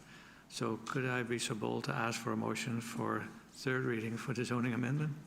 Councillor Skipsey, Councillor Young, discussion, all in favor, opposed? Councillor Harrison opposed. And for adoption for zoning bylaw 900/2024, number 900.06, 2025 for adoption. Councillor Skipsey, Councillor Van der Valk, discussion. All in favor? Opposed? Councillor Harrison opposed. Thank you. Then we have number 5, the staff, this is about the Amberry Park. So we talked about it before. So could I have a motion to that effect? Councillor Harrison, Councillor Skipsey, discussion. All in favor? Opposed, if any, carried. And then the same with number 6 for the public engagement. Councillor Young, Councillor Skipsey, discussion. All in favor? Opposed, carried. And then number 7. Sorry, no, sorry, 6A. There's actually just one thing, sorry. Pardon me? Sorry, just we were rushing through that. There's just one thing I want to say on number 6. My apologies. I thought it was a number 7 as well on the other side. Just was one of the uses. That's about the supportive housing use. Sorry? Oh, it's just a discussion of one of the uses. For number 6, there's 6.4. It lists a number of uses for the institutional property, and number 4 of the Roman numeral 4 is supportive housing. I just want to speak that briefly. Sorry Go about ahead. that. My apologies. It's just, I think we want to be careful. So we are probably going to be on the list eventually from the BC government saying thou shalt build this many units. And there is a separate line for supportive housing, which is Orca Place. So if we have it worded as supportive housing, I'm not sure. Orca Place works well because it's close to amenities. You don't have people driving. And I don't want to sound dismissive when I say this, but because you're allowed to have drug use, I wouldn't like to have drug use and people have to drive everywhere. I don't think that's a good mix. So I do, like, supportive housing can work well if it's run by someone like ICCS. They're great operators. I'm just curious, is this really the intent of what we're putting in for the zoning? Because I think that would be a lot of conversation in Eaglecrest if it was. Thank you. Councillor Van der Valk. Yes, thank you. My understanding was that that category of supportive housing was attached to seniors housing, so I don't know that it's would be considered the same as Orca. Mr. Seals? Thank you. That is correct. Those are examples of the types of seniors housing and seniors care that we would consider on that parcel. So if supportive seniors housing would, if you combine the 2 sections there, you get supportive seniors housing. Okay. Go ahead. And just the reason is I spend a lot of time in the affordable housing space. I go to the conventions. I know all the folks on a first name basis really who are some of the most senior people in the province on this. That is the exact term that's used by BC Housing. That's the exact term used by the BC government. So if we don't intend that use, we should be very, very explicit with how we word it. I do think it's a bit of a duplication from things like long-term residential care, assisted living. So I just suggest, unless there's a specific use for that I'm unaware of, it does overlap with that specific use for non-market housing projects, which I think is not the intent. No. So we already voted on number 6, didn't we? That includes all the A, B, C, D, E, F, G.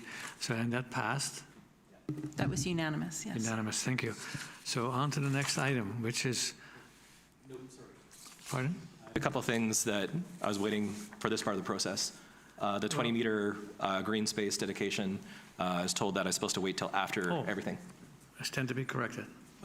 So sorry, there's a version of that Mr. Sales gave me. I've sort of lost the paper with all the papers we're dealing with here, so my sincere apologies. But the basic idea is it's property number 2, is the one that's adjacent to the cottages, and you just put in a 20-meter green space buffer, whether you dedicate it as a park or not. And I think that's the reasonable one. The other thing I would have as a conversation for council to consider is the consideration of a linear park along the edge. And that's not something I'd recommend we do today, but just like something to think about in the future. Reason being that we are this council, we're not a future council, right? And if we're not careful with how— We may be. Who knows? I think there's always turnover. But I just, when we're talking about parks, I don't think there's support for council for the idea of doing a linear park now. I don't think there's support from staff. I just wanted to flag that the reason you'd put in a linear park that you'd gazette is it creates a hard firewall for development going further towards these state properties. That would be the intent. But I don't think we do that today. Sorry, I just saw Ms. Varela at the microphone with a good cause, because it hasn't been cleared with staff. I literally thought of that last night, so my apologies. But just something for future debate is we might want to consider having a thin strip of land, whatever the meterage is. You minimize the impact in terms of development potential. I disagree with it, but I understand this is where council is going, so you don't want to hobble the development potential. That's not the intent. But you just create a little tiny firewall that if someone's going to develop past it, you'd actually have to trigger a referendum. And that would be just one idea. But I do think the green space on the top, I think that's fair, and I just stick to that for now. So did you make a motion? Mr. Sales, could you help me with that, please? Sorry, I lost your recommendation, which was better. Yes, thank you. So Councillor Harrison was looking to advance with a parkland dedication. So this is the motion, as I understand it, that would achieve that. That council directs staff to prepare a bylaw to permanently dedicate the northern portion of Area 2, west of Country Club Drive, as described in the October 22nd, 2025 staff report to council as park, with a minimum width of 20 meters. Okay. Yeah, thank you. Discussion. Councillor Kipsey. Yeah, well, I guess I had thought that it would be covered off under number 6 of the thing that says that future development planning on the west side of the Eaglecrest lands include public green space for gathering, green buffers to mitigate impacts of development on adjacent homes, and walking loops. So I thought that that was the point when we would be having this discussion. Yeah. Okay, so there's no seconder for your motion. So I agree with Councillor Skipsey that this will come forward at the right time. Go ahead. Just for the Blind Bogey North. So there's currently where there's a bit of a walking trail that's very well utilized on the northernmost portion of Blind Bogey North, the number 4. So a lot of folks sort of walk through there, and that's the start of the unplayed holes. It's a lot of dogs and their owners walk through there these days. So I just wanted clarification from staff. You mentioned walking trails and pedestrian access, that's something that we're considering prior to developing the property. Because what I'm basically trying to make sure is we don't put a house right in the middle of the trail, then realize, oh gosh, that was a great place for a trail. I know we won't do that, I just want to double check. That's correct. And the fact is, there is a cart path, and I thought for many of the places that we're considering for park, use the cart paths. And they're very handy for people with scooters, walkers, anything else. So that issue will be addressed. Thank you. Anything else? All right, then that whole session is approved and passed. And the next item is the committee liaison reports. Well, I'm not going to ask the gallery to sit through my report, so I'll move on to Councillor Harrison.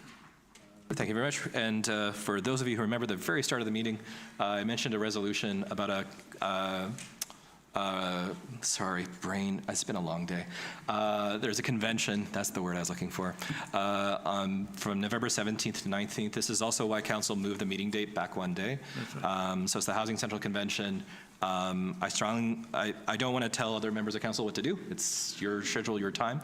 But there are sessions at that. It's an affordable housing conference, which is the largest in Western Canada, and it has sessions on things like partnerships with faith-based organizations. I know something Councillor Young is very keen on. There's also ways to build non-market housing or below-market housing without provincial or federal grants. And I know Councillor Vandervalk, that's something that you are very passionate about. But again, not telling anyone what to do, but it'd just be a resolution that council approves Councillor X, and we discuss who goes to attend Housing Central November 17th to 19th. Okay, I think we can be clear on who that is. So the motion is to approve Councillor Young and Councillor Harrison to attend that conference. Discussion. All in favor? Opposed, if any? Thank you. Carried. And then just for the general report, one thing that I learned, so we did have a resolution that passed at EBCM. We've been so busy with all things Eaglecrest, as we sort of saw today, that I'm sorry I didn't get a report in. But one thing I learned there is I watched everyone else read their 3-minute speech from their phone and just said, this is the basic facts, and I have a longer speech if you want to hear it, I'll tell you. So I have a longer speech of our resolution if you want to hear it. If not, I'll just move on from now. But I'll be in the hallway if you want to hear about the resolution and everything else, all things UBCM. Thanks so much. We'll put a special information booth for you there. Okay. Wouldn't that be fun? Okay. Thank you. Councillor Skipsey. Thank you. I have a recommendation here from the Heritage Forest, and if it feels like this is familiar, we did already approve an earlier request, but that was for 220 feet in 1 or 2 locations, and so now some additional locations have been identified, including the section along East Crescent over Beach Creek. And I know, although that's been determined that a fence is not required, I think council, we heard from a number of residents that they had concerns that it felt unsafe. So as a temporary measure, there's some snow fencing, but this would be a permanent solution. And the Heritage Forest Commission is prepared to pay for it out of this reserve once there's sufficient funds. So I would like to move the recommendation from the Heritage Forest Commission. Seconded by Councillor Vandervalk. Discussion. Councillor Harrison. So I think this is a great idea. I just want to double check because it is saying we're taking it from accumulated surplus. This doesn't impact any of the other large projects we're dealing with right now because I just know funds are tight. So I just want to double check that. Mr. Hare. Here's what happens when you stay behind. Thank you, Your Worship. So the 10,000, there was an increase in the budget from 15 to 25 for the 220-meter fence, and that was funded from accumulated surplus until the balance in the reserve is sufficient to replenish accumulated surplus again. Okay. What I'm uncertain about is whether this request that through you, Your Worship, to Councillor Skipsey, whether this is different from the increase in the estimate or this is an additional item. It's Ms. Verla, I think. Thank you. So the subject fencing we're talking about, my understanding is 350 feet as per page 4 of the agenda. We do have a staff comment in here, so I just need a moment for staff to be able to ascertain, does that amount of $25,000 include the 350 distance or less? So could we just have a moment, Your Worship? I just want to check some documents. Thank you. No, take your time, get a check.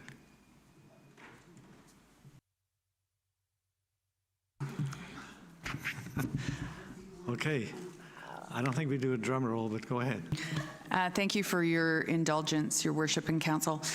So it is our understanding that 350 feet of fencing does include that new stretch, and that would be accommodated within the $25,000 budget. Thank you. So we can proceed with that. Was that moved and seconded already? Further discussion? All in favor? Opposed, if any? Carried. Thank you. And I'll just finish my report with a reminder that there's a Repair Cafe taking place this Saturday, October 25th from 10 a.m. to 1 p.m. at the hall at St. Stephen's United Church, and also that council will once again be participating in Halloween. So if you're in a costume, come get a treat. Thank you. Well, our treats are only juice packs. That's a good treat. So anybody who has a stove to fix, this is the workshop to go to. Councillor Vandervalk. Thank you. My report is in the agenda, written report in the agenda on page 114. I don't have anything to add at this point. I have been to subsequent meetings, but they will come up in the next meeting. Yeah, thank you. Thank you, Councillor Vandervalk. Councillor, yeah. I will supply a written report for the next council meeting, but I just do want to bring up one of the meetings I did attend on October the 16th was the Fair Care Alliance rally, and that was at Nanu's Place. And it's in regards to how Premier Eby had talked about a cath lab and a tower that was to be built at the Nanaimo Regional Hospital. And to date, there's been no action. And I wanted to bring this up because, so there was a call for action in the Nanaimo Regional District Hospital Foundation and the City of Nanaimo have taken upon themselves to let's fundraise the money to build a cath lab and have it built in 3 years' time. Because if a person in the Oceanside area has a heart issue, you're better to be living in Victoria, where you're closer to Royal Jubilee, because if you have to go to Nanaimo Hospital, all you're going to get is the blood clot blaster. You're not going to have access to a stent right away or anything else that the Royal Jubilee can do for you. So it is crucial, and so I believe our community is all about, like, let's take care of healthcare. And I want to bring that up is because when it came to senior care homes that we had a discussion earlier, there is a high need for that too. And again, VHA Island Health is not doing anything. They have no proposal at the moment. And even the Lanceville build is pulled back right now for further redesign or whatever. And it has been assessed that it's like $1 million to build a care bed for the province to do it. And so there is nothing on the horizon that the province will do this for us. So when we have a developer that's offering to do a care bed facility, I think we should try to really work with them, and that's just my comment. Thanks. Thank you. So then there's a zoning amendment. Did we go? No, we went through all that. I think we're done. Wow, done? it's faster than I thought. So with that, a motion to adjourn. Councillor Skipsey, Councillor Vandenbog, all in favor? We are adjourned, and thank you to the gallery for hanging in there with us.